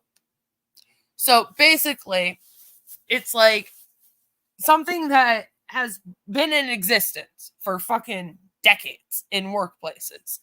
All MLMs have their own version. Like I said, it usually comes in like whatever fees they have to pay for their website. Because again, when you're in an MLM, you do have to pay usually something every month to stay active. And a lot of times that includes paying for the website, your personalized website, they call it. PWS for short. And then also the OES system. And then it will be like, it will have like a version of their stupid O staff, even their stupid O desk and shit, where you can see your entire team.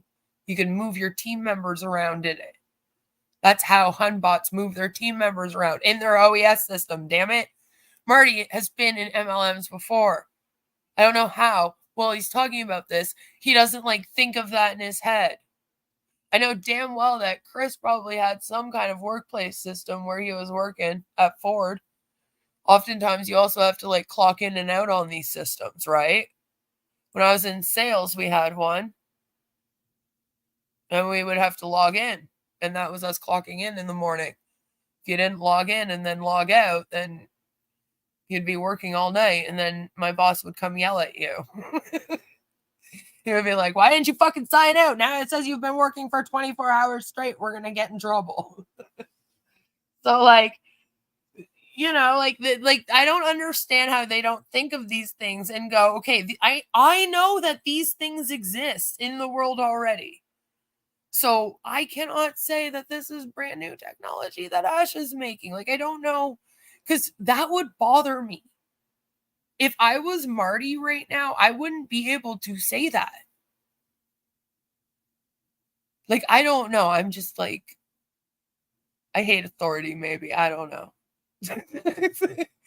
I wouldn't be able to be this brainwashed, I guess, as I found out. But at the same time, I don't know how we can sit here and act like these are all products that nobody else has ever made before, ever. Like, they're brand new. Ash thought of them. No one else has ever come up with any of these ideas. No other MLMs do these things. It's like you've literally been a part of MLMs that I know have these fucking things. He talks about Amway. Guess what? They have one. Yeah, go talk to anyone who's in Amway and ask them how they ran their Amway business. And they'll tell you it was in like an online OES system. Like, that's how they all run. They say, you're going to be a millionaire.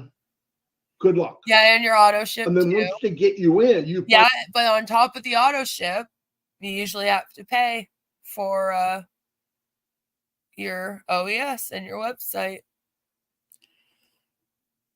Find out how alone you really are. Make a list. So you go make a list, you burn your family and friends. Now what? So anyway, that goes on and on and on.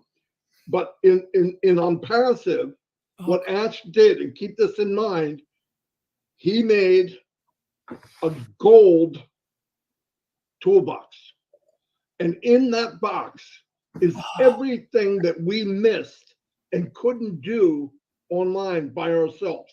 I'm not saying you can't drive traffic, but I am going to tell you, in order to get targeted traffic driven, it's going to take you a few years if you work it, because I did it full time and it took me a long time. It would take me 3 months to make an ad that worked and was cost effective. Yeah, you could go do an ad and make $7 a lead. Now, a lead means somebody clicks on it, doesn't mean they're coming in and doesn't mean they're buying. To get it down to under $1. Okay. So this is the product list. This is the product list that they've started sharing around again most recently. Okay. And this is the products that they claim they're going to have. Academy O Mail they already had. O Post for your bulk email campaigns, which O Mail, can that not? Like, it's just dumb. O Capture, O Virtual, O Bless, O Connect, O Wallet, O Create, O Dit is my personal favorite. O Shop, O Counting. And it makes me laugh because it's counting, like number counting. It's supposed to be like accounting, but anyway. You would think. But it's account management and accounting. O Net, O Chat, O Lead. That generates your leads for you, you know? O Staff, O Trim, O Tracker, O Peer, O Domain. I don't see O Verify, but they do claim that O Verify is coming soon, right? O Spam. Have a good dinner, Joe. Thanks for popping in. We're almost done here. We're just going to finish watching their latest disaster. Because it's a scam, man. Soon they'll need O bail bonds. How annoying it is, isn't it? It actually is. Especially when I say it all in a row like that. It's like very annoying for me to constantly be like, oh, I hate it. But like a lot of these products, as I kind of pointed out with the O Post and O Mail, is they're basically duplicate products of each other as well. So to say that they're innovative and new and all this is kind of funny once you kind of know a bit of what they're talking about. Like, these are all things that already exist. An image capturing and video recording tool with full editing features. There's tons of those. Right? O Wallet, an online bank. Tons of those. An online shop, O Shop. And then they're also apparently going to have like O Market.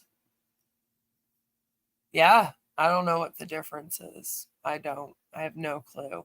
But apparently O Shop and O Market are two separate things. But none of this is a new idea, and all of this is stuff that is already in existence. Like ONet is their social network platform that they say will replace Facebook. O Bless is GoFundMe. O Connect is their Zoom. Like, I could just keep going. O Mail is their Gmail, their Outlook. Even the O Domain, like, I'm also wondering how they're going to pull that off when they don't even have anyone to host them. And that's why, I mean, I don't know if they've sorted all that out. They seem to say they have, but I don't know. So that's how much bullshit Marty's talking here, basically. A lot of work. And let me tell you what it's like. You ever played darts? Imagine playing darts and the board's moving. The dart board's moving. Ash has given us that. What? He's given us darts that No, follow the sir. moving target and hit it every time. Bullseye every time. Targeted traffic, Okay. AI targeted traffic. It's in our toolbox. We get the toolbox. That's the business. Everything in that toolbox, you grab it and you can blow this business up. Now, why would you want to wait around and do nothing? You get a page, you say, oh, this is beautiful. Maybe add a little bit of you. And I want to tell you something. When everybody says, I can't do that, that's for Marty and Chris and Michael Williams and bull crap. Bull crap. I had a discussion about this last night. When we're young, our mind has no barriers. What do you want to be when you grow up, Marty? I want to be a surgeon. No, there's no doubt in my mind. Every little kid can. I want to be a teacher. I want to be an astronaut. I want to fly jets. I want to be like Jacques Cousteau and go to the bottom of the ocean. Not only are they saying it, they believe it. But as time goes on in our lives, that big wide open space, it's all in here, by the way, that big wide open space gets smaller and smaller and smaller and smaller and smaller. Somewhere around 25, 30, you start to go, uh-oh, I have a fence. I have a wall. Now, how big that wall is and how thick it is, you made that. I don't deserve to go over there.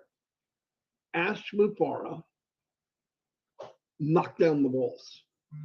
It doesn't mean you know it's gone, but you need to learn with Onpassive, the wall is gone. There is no wall, which goes back to the pig story. Even when they took the electric fence down, pigs are smart. They walked up to where it used to be. So I'm not crossing this. That fried my gonads the last time I touched that. I'm having such a hard time following this. I need to speed him up. I'm so sorry. I'm just like, what the fuck are you talking about, Marty? Like, nothing he's saying is really making sense. Like, I don't understand what he's trying to refer to when he says that it's a constant moving target, but Ash makes a bullseye every time because he comes up with the products that they need. Like, it's just a weird fucking analogy, man. Whatever that is. I don't. And you could talk to the pig all day and tell him it's not there, and he's going, "Yeah, right." Cool story. Why did I smell bacon last time I hit it? But anyway, what I'm saying is, once you know the potential and that it's possible, it's over. That's what I drive. That's what Chris drives. That's what any good guider, I'm not going to say leader, people that guide, we want you to see at a different level. And every time you do that, you share that with somebody else. Because you could be in Onpassive. There's a million people in Onpassive, whatever it is. But how many of those people is Onpassive in them?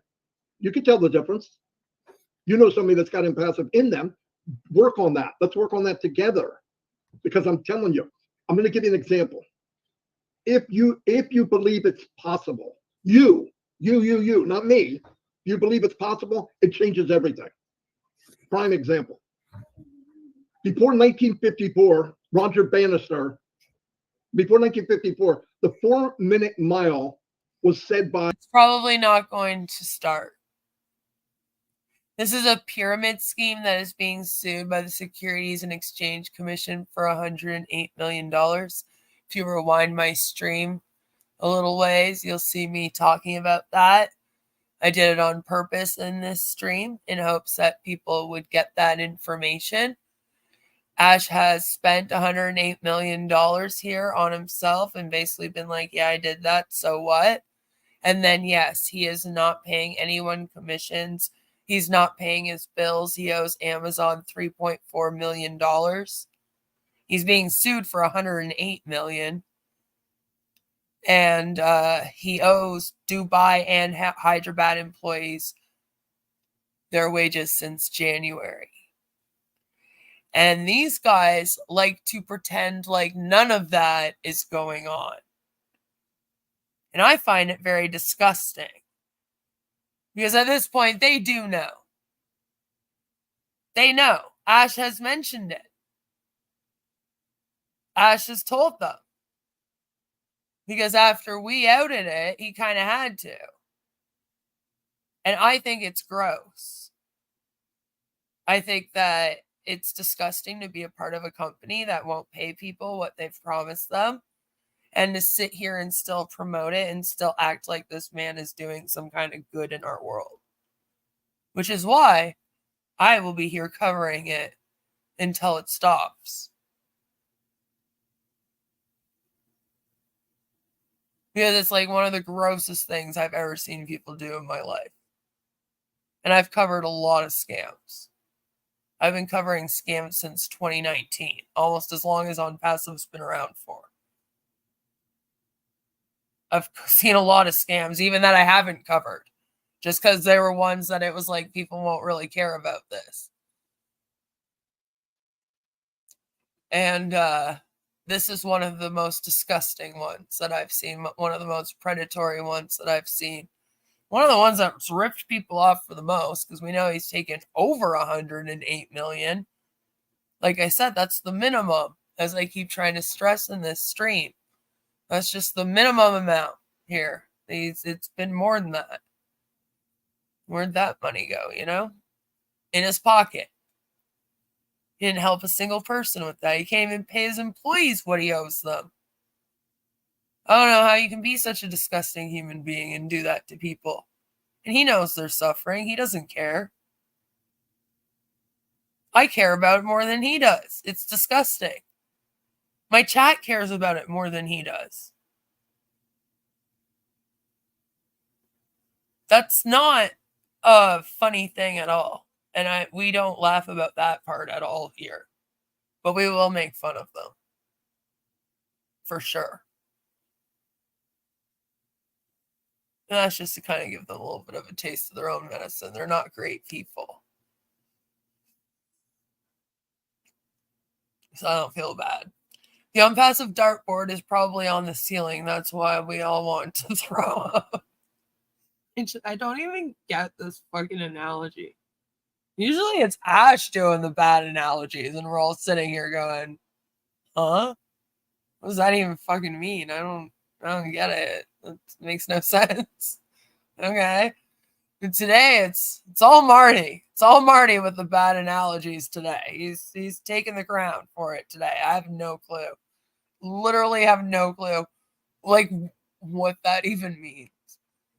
Like, who's moving around the products in a fucking Target that Ash has to make bullseyes on them? Is that why they're not ready yet? They have holes in them. Ash has been shooting arrows through them for months.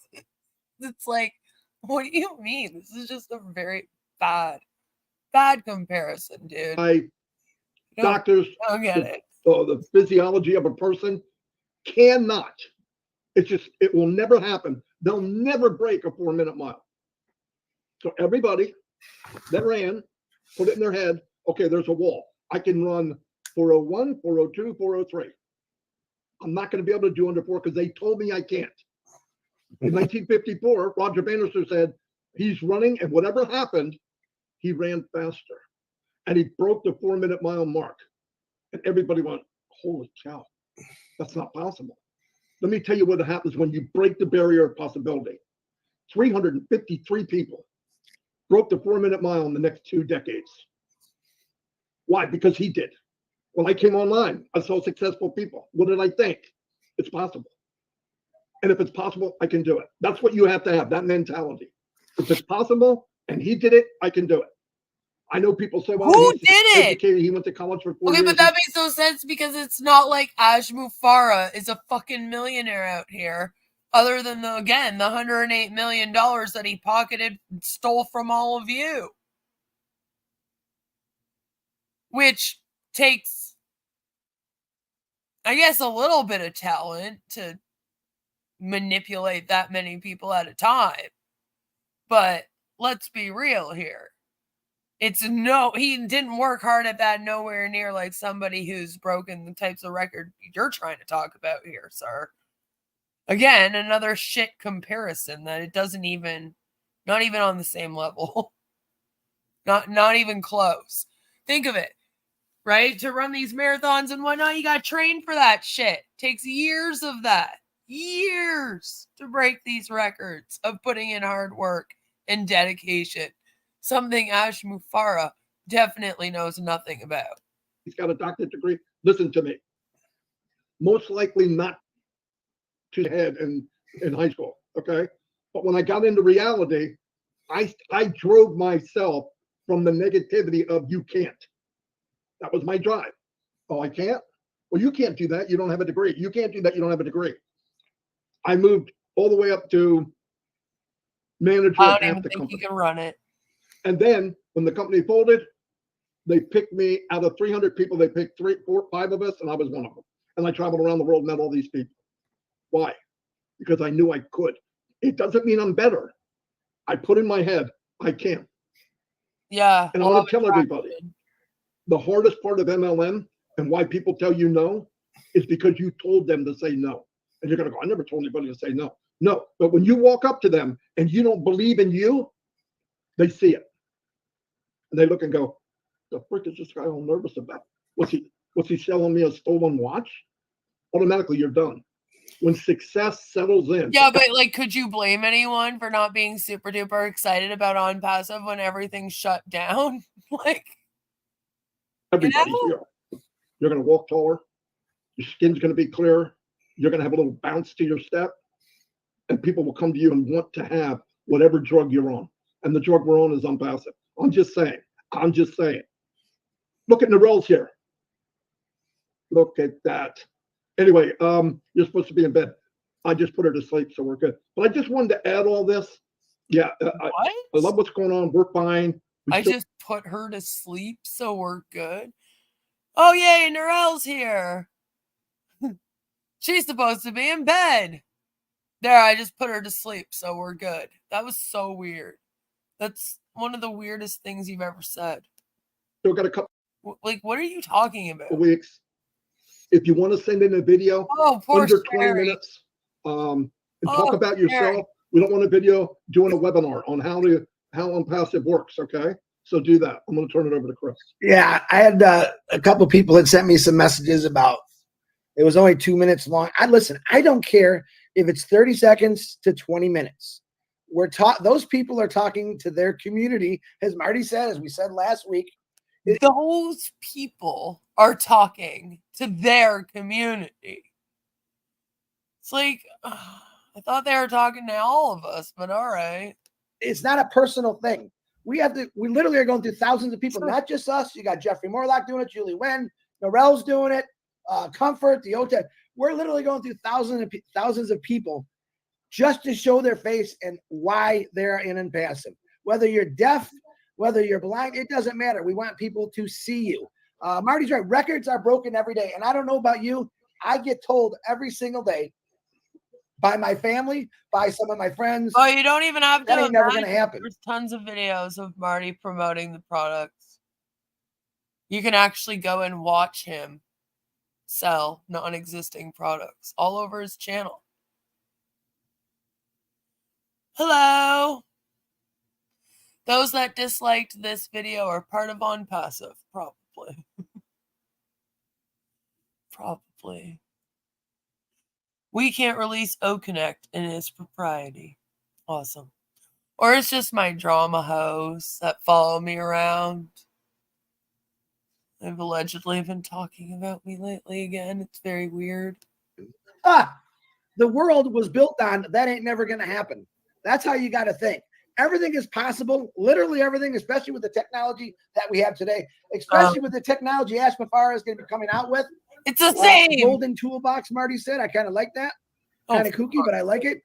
But this is what it's all about. But we are trying to literally get every single founder. Now, I will say this. India, Bangladesh, 2 of my favorite countries. Where's your videos? Where I got Ava. I know Ava's coming on. I need some more India and Bangladesh. I want Marty working not 6 hours a day, but 12 hours a day. And I want to give Marty a huge shout out because, guys, this is not easy. For Marty, he's on that computer all day doing these videos, downloading, uploading, cutting. It is a lot of work. Believe it or not, by not us doing lives every day, it gives him the opportunity to do more in the morning where I can go for a bike ride. But it is a lot of work. Marty basically is the computer guy. I'm the talker. as far as getting out people, getting their attention. Hey, we need you to do this. Scaling Matters called me the other day, and she's like, well, Chris, you're shy. We don't care if you're shy. We just want you to get out there. Okay, that's really the main thing about it. And like I said, if it's 2 minutes long or 20 minutes we long, don't care about your feelings, damn it. Do a video and show your loyalty to our cult. I don't care. But to be honest, the shorter is better. To the individual, I won't say this person's name, who said something in the chat today. The video was 2 to 3 minutes long.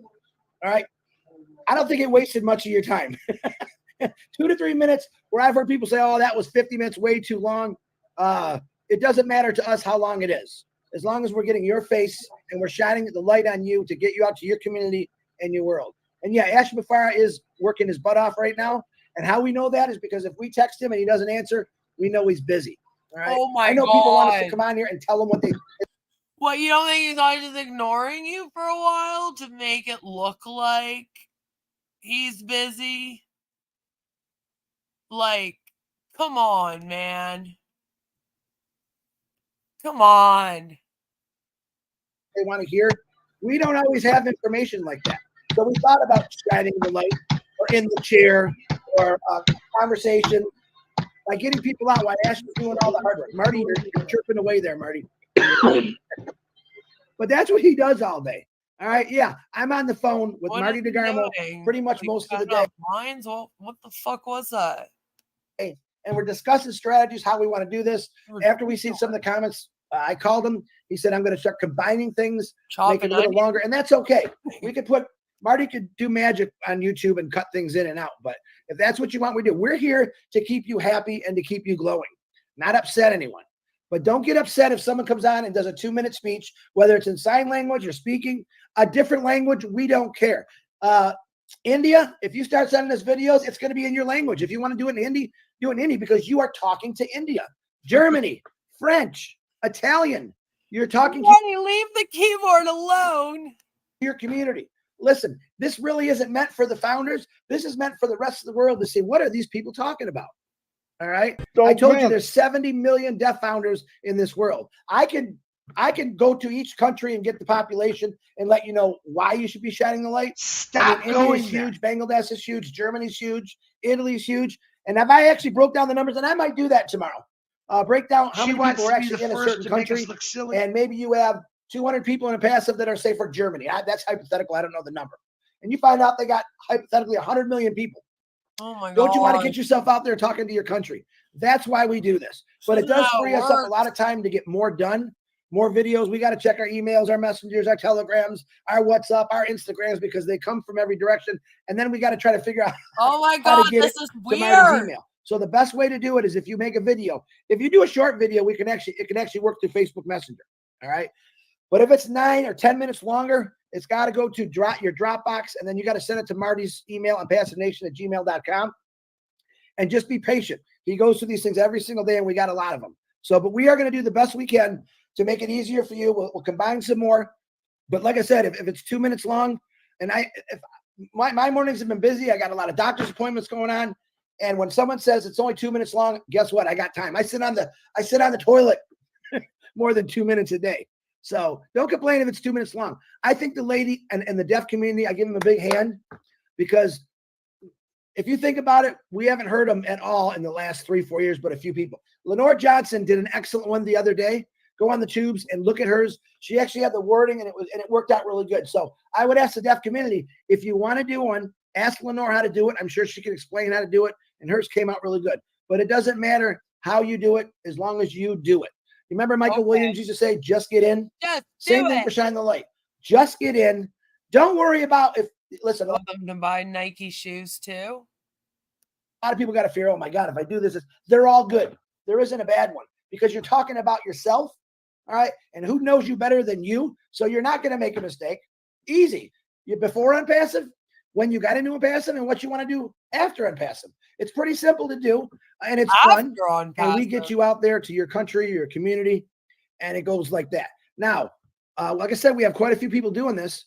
We do have 360 tomorrow. We don't know what time it could be on. We don't know. We tell Ash now because he's so busy. You let us know if he wants to come on, and we'll set up that time. So 360 can happen at just about any time. We try to keep it to the same schedule. But of course, Ash's schedule is through the roof, and we would love for him to come on. Sometimes he can't come on. He'll text Marty 2 minutes before we're going through our lives, and I can't make it. I can't get out of this meeting. And what's he doing in that meeting? He is fighting and working toward all of us to make sure it's right. People are saying, oh, what's taking so long again? Listen, I don't like making mistakes. When you rush things where there's so many mistakes made, and that's what Ash Mufareh is literally looking at everything. Oh my God. Reading How through can you everything to say make sure there's it's no been rushed here? Like, it's 6 years. Even if it came out last year, that wasn't rushed. Mistakes. And then he goes over it with his teams.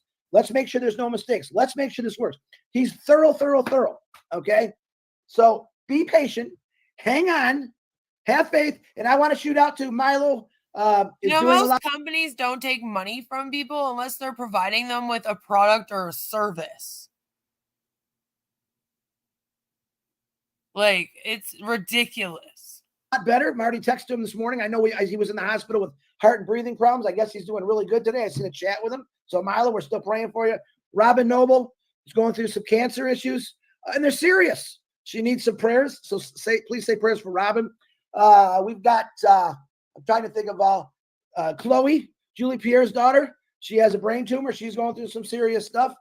And who's our buddy, the basketball player? Harold Fox. Say some prayers for his granddaughter.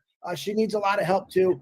And anyone, if I miss you, I don't mean to miss you, but I literally have a list on my computer saying what's going on. People send me prayers all the time. Cynthia Hopkins is in and out of the hospital.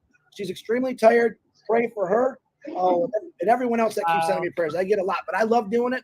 I love calling it out because I know my Onpassive family gets behind us 100%, regardless what your religion, and they get out and they pray and they think about them, and that's all they need. So thank you from the bottom of my heart to Marty DeGarmo, to the founders, to Ash Mufareh. I just love it when my people get out there and then they pray. It's so great when they pray together.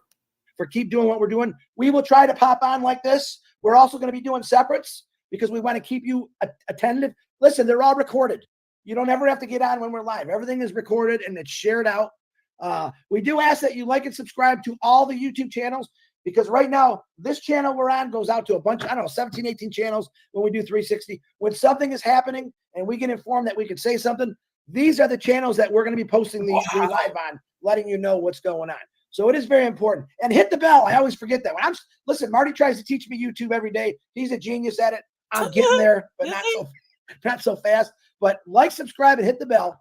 That way, if something comes up, it'll pop up on your bullet points on your phone, which I get about 100 million a day. And pay attention to what we're saying. Today is just a little directional of what's going on about shining the light in the chair conversation with Julie, and just we're trying to keep you informed. Listen, let me say one more thing. Listen, I've seen you guys couldn't even remember how old Ash was turning this year. Okay, couple days we've been doing the recordings. People say, "Whoa, we miss Marty and Chris." We appreciate that, but imagine if Marty and Chris just didn't say nothing. Imagine if Marty and Chris and who said that? Did they? Oh, come on. No. What do you mean people said that they miss Marty and Chris going live? So you're telling me that people were like, we really miss Marty and Chris going live. Okay. You literally went live the day before, Marty. Chris, you also did a live that same day by yourself. I don't understand. Who came to you and was like, I really miss you going live? Who? Because you didn't go live for one day? They were like, I really miss that Chris and Marty show. They didn't go live for one day. You know? I'm like, nobody said this to you. And Julie, all of a sudden we just stopped talking. What would you think? This is why, and this is the man who instilled that into my heart is sitting right next to me on this computer. We have to keep letting people know not only what's going on, but to keep them excited about it. This is why we do this. And I believe 100%. If we all stopped talking, you'd all be worried. You'd all forget it. Like the people in 2018, a lot of them just disappeared. We don't even know where they're at. They'll come out though. But if we actually stop talking and doing what we're doing, people will get worried. They get upset. We don't want anyone to be upset. We want you to let you know that this journey is still going on. The hard work and dedication from Ash Mufareh, his family, and his teams is going on. Myself, Marty, Red, Julie, Michael, Comfort, Tech Pros, Jeffrey Morlock, anyone that's doing a webinar. If I forgot your name, I'm sorry. We are here, and this is why we do this every day, to keep you excited, to keep you informed. Do we always have the information you want to hear? No, we don't. But when Ash Mufareh comes on in the past, in the last couple, about a month ago, he said that he will inform everything that was happening, what's going on. Yeah, what he means is to keep you indoctrinated, to keep you in the scam. Want to make sure that you stay here, that you don't start thinking for yourself and move on. You know? That's what they really mean. But the Indians are so innocent. Still, we are waiting for income and 100% believe in Ash Mufareh. Well, Ash Mufareh is not going to deliver. It doesn't really matter how much you believe in him when the SEC is suing him for $108 million and saying that it's a pyramid scheme. You should probably wake up and realize that he's not going to do anything he says he's going to do. He already pocketed $108 million for himself and admits to it. So any money he made in this thing is just going to go in his pocket going forward. I have no reason to believe otherwise. Oh my word, is he on speed? He's not even stopping to draw a breath. Well, I do have him sped up 1.25. But even when they're normal, he's crazy. He just like yells the whole time. Doesn't take a breath much at all. I just want them to shut up and disappear. All right. We're all I have 100% faith in his words and what he's going to do. 5 minutes. Sometimes there's a lot of other things going on. He can't talk about it right now, whether it's legal or he doesn't want to get in trouble in any way. So he's got to go through his lawyers and his teams. Can I say this? No. Can I say that? Yes, you can say that. So it's a complicated thing. Social media is a very dangerous place. If you say the wrong thing and everyone knows, it gets out, people can cut it and do whatever they want. That's one thing Ash Mufareh does not want to do. So I love you. Marty loves you. We're here to help you. We will do some pop-on lives here and there. Separately, together, we don't care. We just want to keep you excited about the greatest freaking company in the world. You mean indoctrinated, manipulated, busy so that they can't rethink anything here and wake up and realize, whoa, Marty looks crazy here. I'm going to have to just get that in a picture. Damn, that's a good one. Marty DeGarbo, back to you. Marty DeGarbo. Fantastic. I think we made our point. We're here for you. We just want to emphasize that. And like Chris said, Ash will have the link. We'll shoot for 2 o'clock. Shoot for 2 o'clock. If he says anything different, we'll change it. As soon as we know, you'll know. But yeah, it will be tomorrow, scheduled for 2 o'clock. Right. If that doesn't work with Ash and he does want to be there, he will contact us. Dude, his lawyer sucks. And you'll see how bad. It's bad. No. Try to do 12 if we have to. It doesn't matter. You might even say 3. I don't know. But yeah, so that's always open for everybody out there. If you would like to shine the light, a couple things Chris and myself will do too. We'll come on and do a live chit chat like we do, and then add a shorter video at the end of our live. That way you guys can watch it. Mm-hmm. It's part of the program, and you're already here, so I think it'd be right. We just want to keep you in this scam. Be great for the shorter ones. But for everybody out there, I don't care what language. I don't even care what language. If you send me maximum, it's better if it's 10 minutes or less, but 10 minutes or less if you can. And you send in any language you want. So let me get this straight. 2 minutes, too short. 11 minutes, too long. Like, oh my God. A headshot, which is from here up. And send a 10-minute video, better on PC, but if you can't, use your phone. Send it to onpassivenation@gmail.com. If you're on Facebook, you can send it to Chris on Messenger. But the point is, when you send it, make sure, don't worry about me understanding or not understanding. I have an AI thing that will translate whatever language it is. Yeah, they actually changed that. I think it only has to be like 6 minutes now. But yeah, 10 minutes used to be the best for monetization. People not get it, especially my deaf community. Oh, I got to put text in there. You really don't. This is for you to use. Okay, you can grab it and take off. You can use it. So, okay, wait. So you don't want them to give you the text to explain what they're saying for subtitles? You just want them, the deaf community, to just talk to other deaf people then? Wow.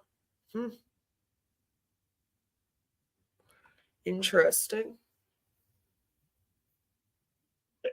But anybody, German, Don't even Belgium, send them. France, England, Japan. We've got deaf people from Mexico. But I don't care, India, Africa. Send it 10 minutes or less, who you are, and the story of you. Yeah, but I guess the deaf people can only sign up other deaf people.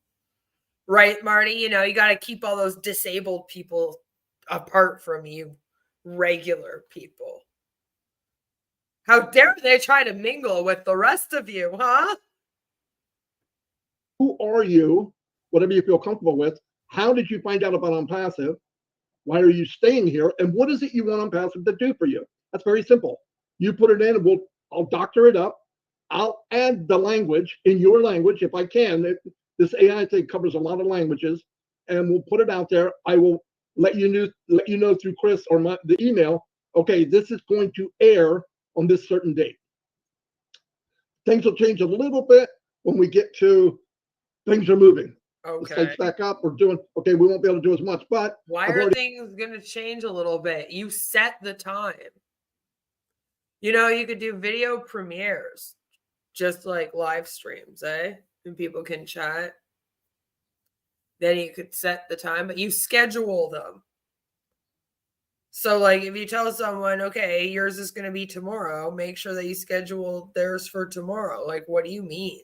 Already got it planned with Chris. So we'll be able to do it on the side and fill in different times. Okay, so I want to try to keep doing it, but for right now, we just fill in an area because I believe, Ash believes, Chris believes, many believe the power of this company. The main power is all of you. We are the wind beneath the wings of Mr. Mufareh and the company. Anyway, thank you very much, Chris. As long as you believe, you can do anything. Do you have any more? No, you're muted. Now. Don't talk anymore. This is Chris Johnson and Marty DeGarmo, and we approve of this message. And we approve of this message. All right, see you all. Bye, everybody. Bye. All right. Well, that was interesting. That was interesting. So that was their latest live. I thought it was hilarious that they were like, people missed us. It's been like one day. There's one more thing I would like us to go through before we end this amazing, beautiful live stream. And this is already up, which is hilarious. Ash Mufareh only live from the 360 today. I think it's funny. He's past that, Bill Musk. But there is this video that I want to take a look at. It's only like not even 3 minutes long. So we'll just watch it all the way through, have a good laugh. It's called The Great Reset of Onpassive, and it is a John White and Bill Musk production. And I'm very excited for it. If you would like to make money online in a few spare hours a week, then I want you to forget about starting an Amazon. Early bird affiliates in Onpassive, as we lovingly wait for the recovery of our beloved Onpassive OES platform and the heart-rendering and compassionate and loving CEO, Mr. Ash Mufareh, and his fantastic and loving family. To get us back on track and perform this massive reset of Onpassive, let us reflect on exactly what he has put in place for all of us. Onpassive is a gift. Most of us of the over 1 million early bird affiliates could not afford something like Onpassive. So Mr. Mufareh, in his infinite wisdom and giving heart, designed a vehicle for all of us. No matter how much money we have or not have, regardless of what race and ethnicity, no matter what religion, no matter how we think and who we love and where we live, who we believe in, this gift of Onpassive is truly amazing. In fact, Onpassive is so disruptive to most people who feel threatened by Onpassive that they tried to stop Onpassive, but they couldn't do it. Who? And why is this in past tense? Because the only person that's really trying to stop Onpassive would be the Security and Exchange Commission by putting the director's bar on Mufareh, right? And try to shut this down and recover the $108 million he stole to give back to all of you, by the way. That's why they're suing him for $108 million. It's not so that they pocket it as a government agency. No. The money is to go back to all the O founders that paid in because you were scammed. They're trying to get you a refund. So, like, who were these people that tried to stop Onpassive but couldn't do it? Because the SEC case goes to court December 1st, 2025. It's not over. You know? They are to blame. They. This is so painful. It is. It is. How is Onpassive disruptive to other companies? It doesn't have anything anyone wants, right? Like, it's like, okay, it's not other companies, even though they claim so. But, like, we know that not to be true. Or they'll be like, oh, government agencies. Yeah, I guess maybe the SEC, but other than that, nobody knows they fucking exist, really. And then there's, like, me and the recovering Hunbot covering them. And I want them to do what they fucking say that they're doing. I'm like, all right, get it done already, damn it. Right? Data center paused. Only one trying to stop Onpassive besides the lawsuit is Onpassive, right? And the evil they. It's just they couldn't do it. We have so much to be thankful for because it took a man with a compassionate and loving heart to be able to want to share something that is totally amazing. Oh, wait. No, this isn't normal. Okay. Onpassive is what we have been waiting for all of our financial lives. Never before has been given to us this gracious gift to humanity. We will continue to support Mr. Mufareh and his family and all of the technical staff at our Hyderabad location. Because why only your Hyderabad location? What about your technical staff at your Dubai location? Could it be that there are no more technical staff at your Dubai location? Could it be that your Dubai location is actually run by Mohammed Kamal and he allegedly has nothing to do with Mufareh anymore? Do you know this information, Mr. Bill Must? Bill Must, how would you know that information?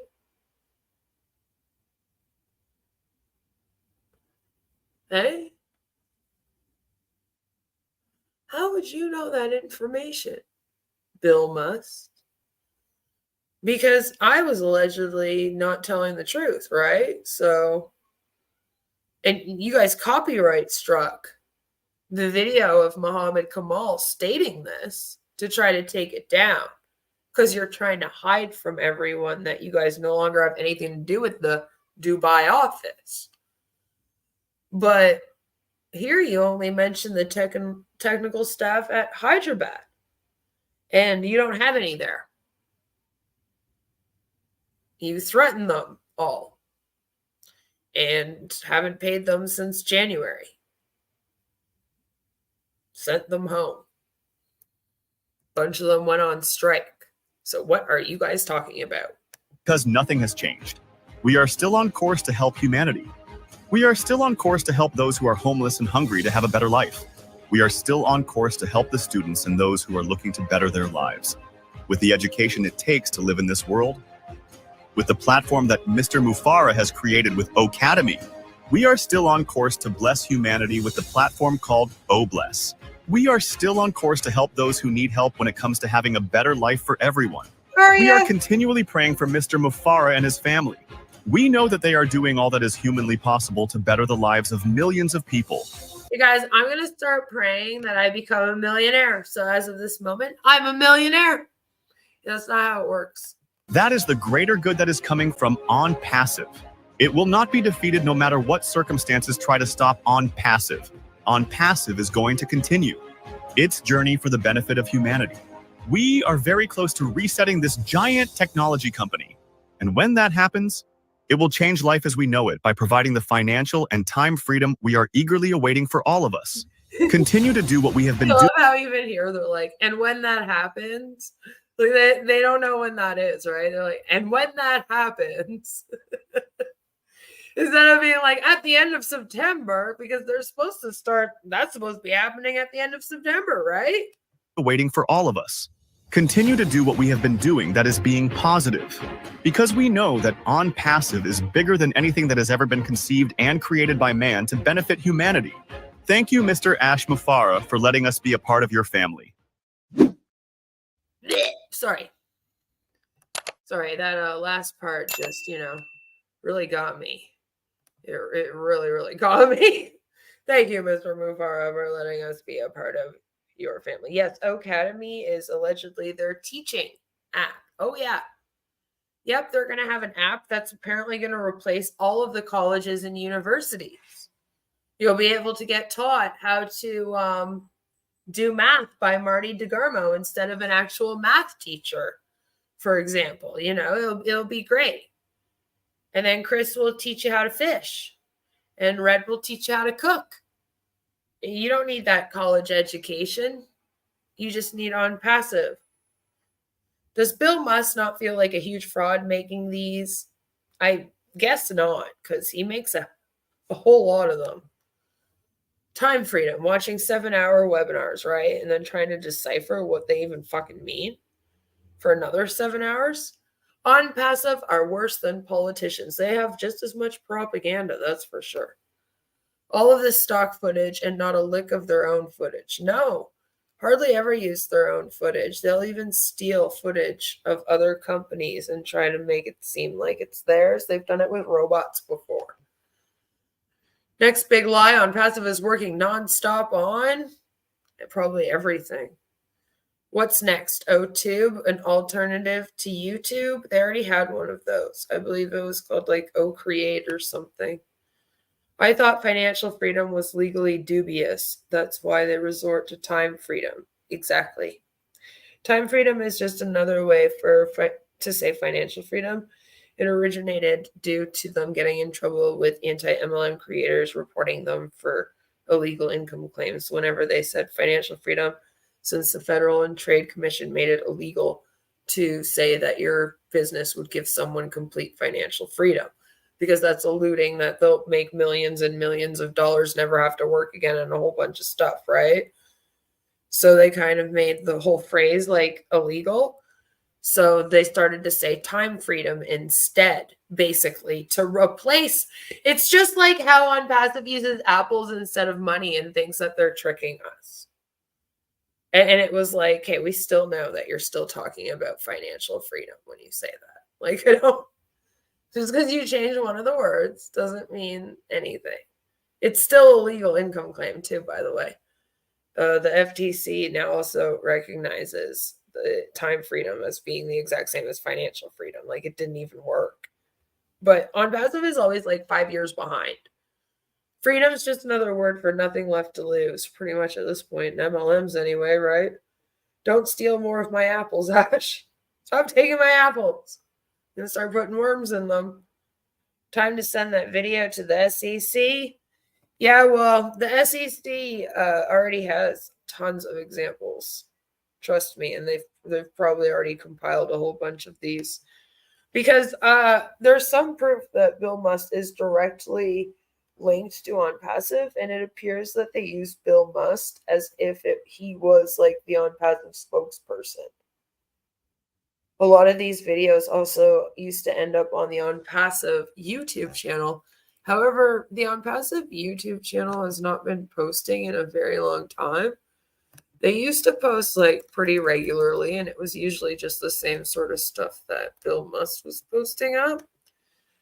But they hadn't posted up in quite a little while. I'll show it to you here. It's a big channel. It has over 500,000 subscribers, of course. See, 524,000 subscribers. This is it here. And they haven't posted up in 3 months. But as you can see, like what they posted up was just basically all of the same Bill Musk stuff. This is all like the Bill Musk videos. So like they were posting up the exact same thing pretty much. So it seemed like whoever was running this account was also running the Bill Must account. Or they were at least okay with using all of Bill Must's videos as like the main Onpassive. So since these guys stopped posting, it makes it look like now it's just Bill Must representing the main company. You get what I'm saying? So, yeah. I'm pretty sure that the SEC is paying attention to anything that the company is doing, anything they can link directly to Onpassive LLC, co-founders, Ash or his wife. If they can link it directly to those things, then they would be keeping good track of it. So they would have been keeping track of the Onpassive YouTube channel, which is why I wonder if they stopped posting for that reason, maybe. I don't know, but they haven't posted in a bit. I approve and deny Bill Must. An apple a day keeps the ash away. Everything promises financial freedom that they do. And don't worry, the SEC also already is getting them in trouble for saying this. So it's already on there and they'll grab any new examples. So yeah, you can send it to them. But they're probably already on it. They're pretty on these guys right now. Like I said, they're building their case. They're going to be getting a hold of people in Hyderabad in future. That's why they needed to extend it for an extra 6 months. As I said before, they have to like apply to talk to people, apply to get certain legal documents via the government and whatnot. Usually it does go through, like they shouldn't have any issues with it. It's just they might extend it and it takes a little while to hear back from them. So I believe that they're in the process of doing that right now. And then I don't think it will get moved again. So that's the good news. There was always a chance that it was going to get moved. I mean, not often that the very first court date that they pick is the actual court date, guys. It's just the way that court goes, no matter what kind of court it is, criminal court, civil court, family court, any of it. It's just kind of the way it goes. It usually gets pushed at least one time. The good news is that they should get everything done since they've already prepared everything. They're just kind of still waiting. But they've already sent out to try to get the information, is my understanding of what's going on. So everything should be good to go come December. And I mean, hey, that just means that we get to hang out together for an extra 6 months, because a lot of you guys are like, I don't know where I'm going to hang out or what I'm going to do after Onpassive shuts down. And I'm over here laughing because I think we all know that this cult isn't just going to shut down, even when the SEC does win the case. So if you like this content, make sure that you subscribe. And that's all I've got for you guys today. Thank you for coming and hanging out with me. I'll see if I can go live tomorrow. And there should be a Friday this week. I will let you guys know. It kind of depends on how I'm feeling. I have been under the weather lately and in a lot of pain. And due to that, I haven't felt like myself. And when I am not feeling 100% myself, I have a hard time coming on here and being my positive, happy self for you guys. So stay tuned to the community tab in future. And that is where I post all of my streams and videos and whatnot. So you'll never miss any content if you're paying attention to my community tab. Or follow me on my socials. They're up on my channel in the description. I love all of you. And I'll see you all very, very soon with another one. I promise. Don't worry. No matter what, it'll be either tomorrow or Friday. Mwah! Take care, everybody. Have a fabulous rest of your day. Much love, and don't worry. I got you. We're in it to win it.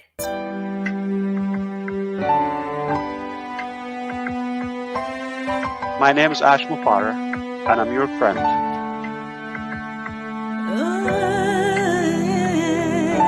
My name is Mufareh, and I'm your friend.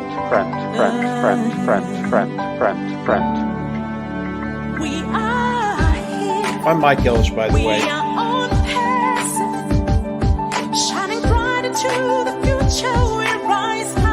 Call me Reverend Jim Jones, okay? Let's go to Guyana, all right? No joke. If that's a call. Hey.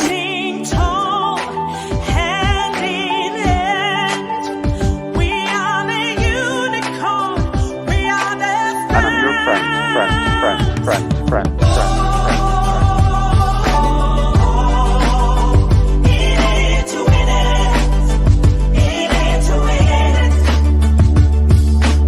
That negative YouTube channel has got more followers on it than I do on my own. And it breaks my heart. And I'm your friend.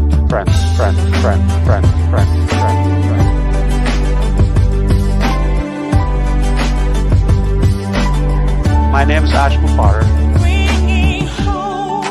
If you're rude, if you've been doubting or sighing, or we know who you are. Stop going there. She wants to be the first to make us look silly.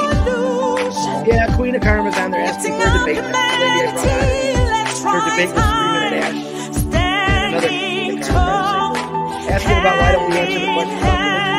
I think we've answered that over and over again. I've been answering them over and over.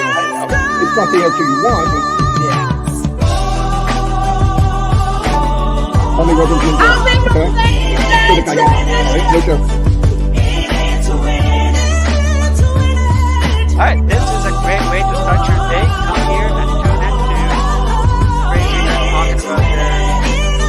and talking about your experiences.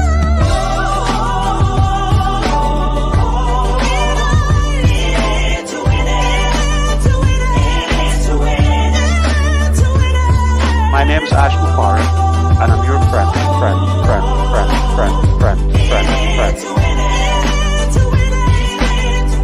I'm Mike Ellish, by the way.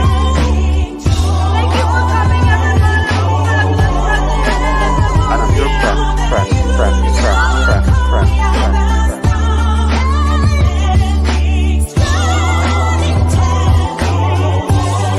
Stop going there.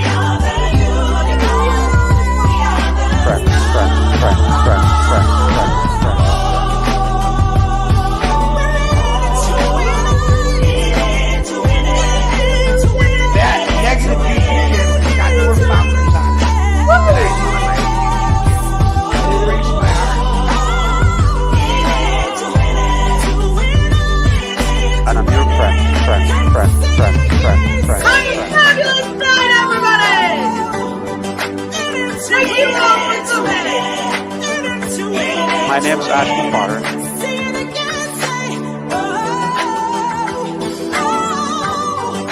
Stop going there. Yeah, Queen of Karma's on there. My name is Mufareh, and I'm your friend.